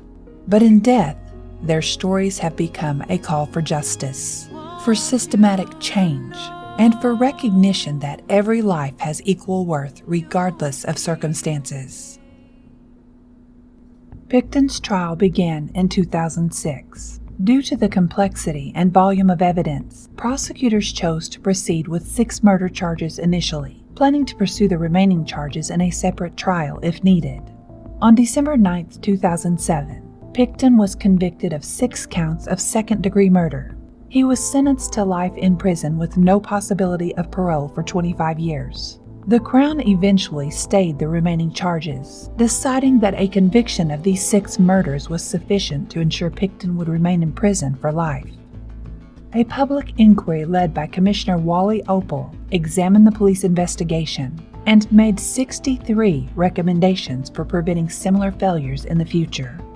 The inquiry concluded that police bias, jurisdictional disputes, and systematic discrimination had contributed to the prolonged investigation and additional deaths.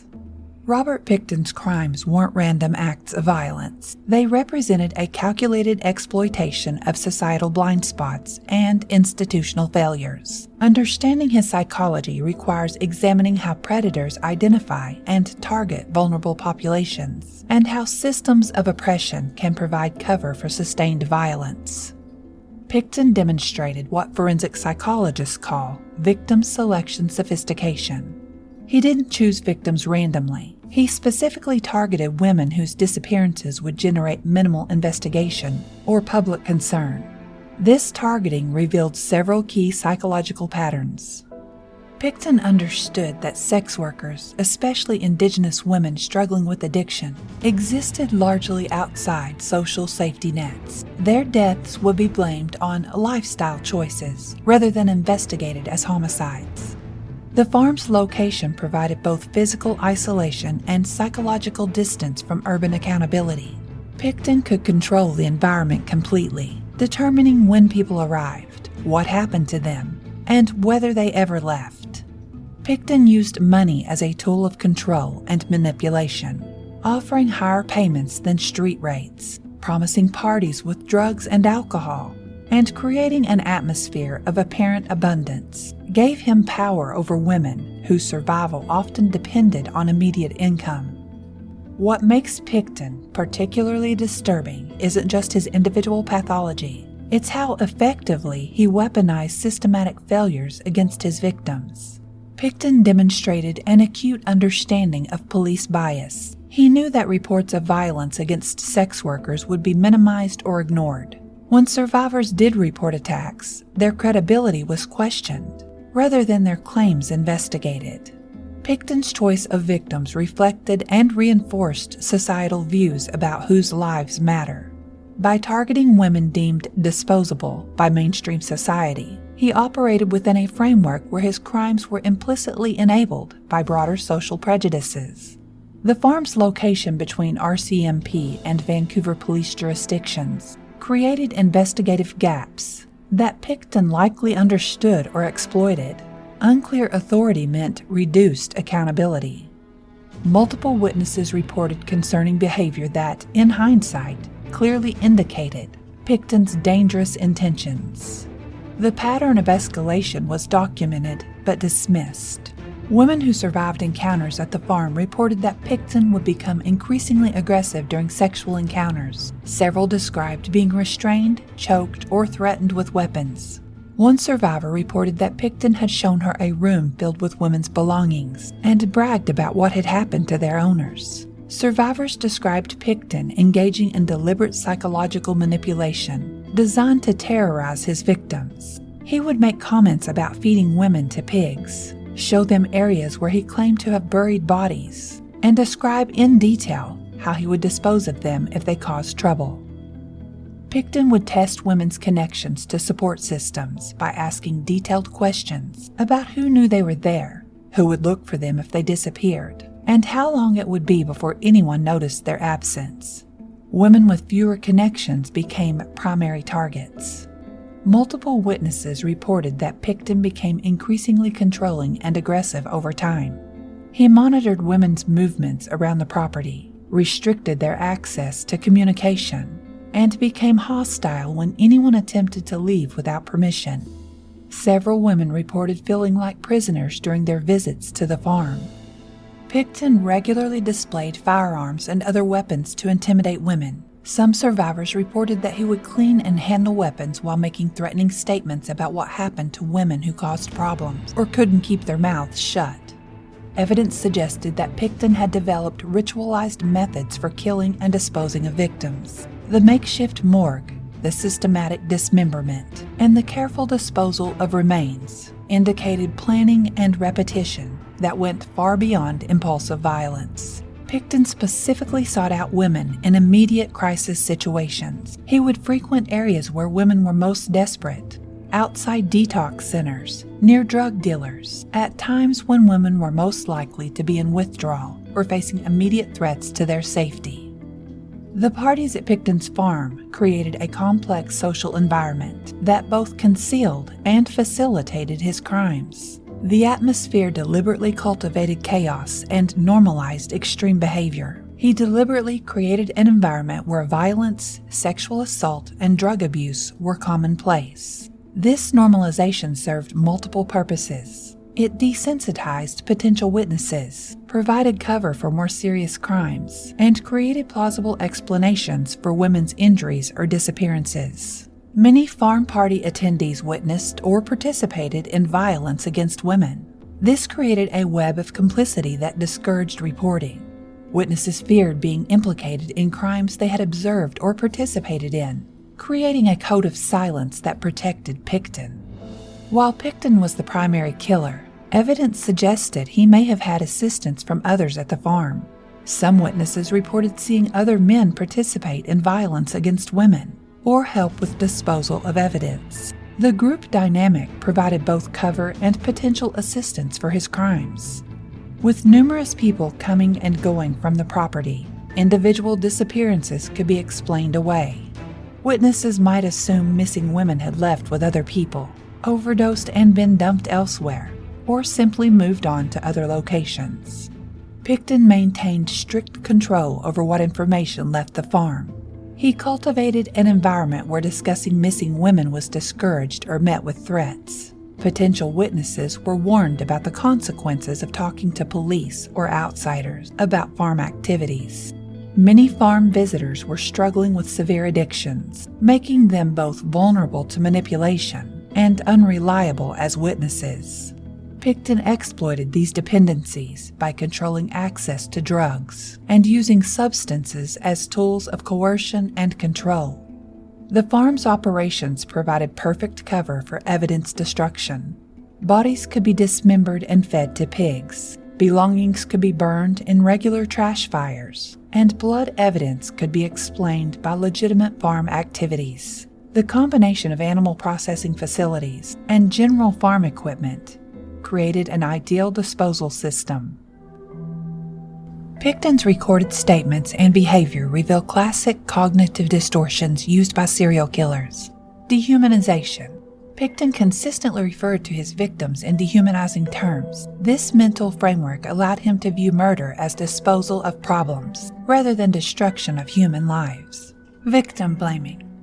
Even after conviction, Pickton expressed no genuine remorse, instead focusing on his victims' drug use and sex work as somehow justifying their deaths. Grandiosity and control. Pickton's statement about wanting to reach 50 murders reveals a grandiose self-image. He viewed himself as powerful enough to determine who lived and died, seeing murder as an expression of ultimate control. Pickton's crimes cannot be separated from broader patterns of violence against Indigenous women in Canada. Indigenous women face murder rates significantly higher than other populations in Canada. Pickton's targeting of Indigenous women fit within this broader pattern of normalized violence.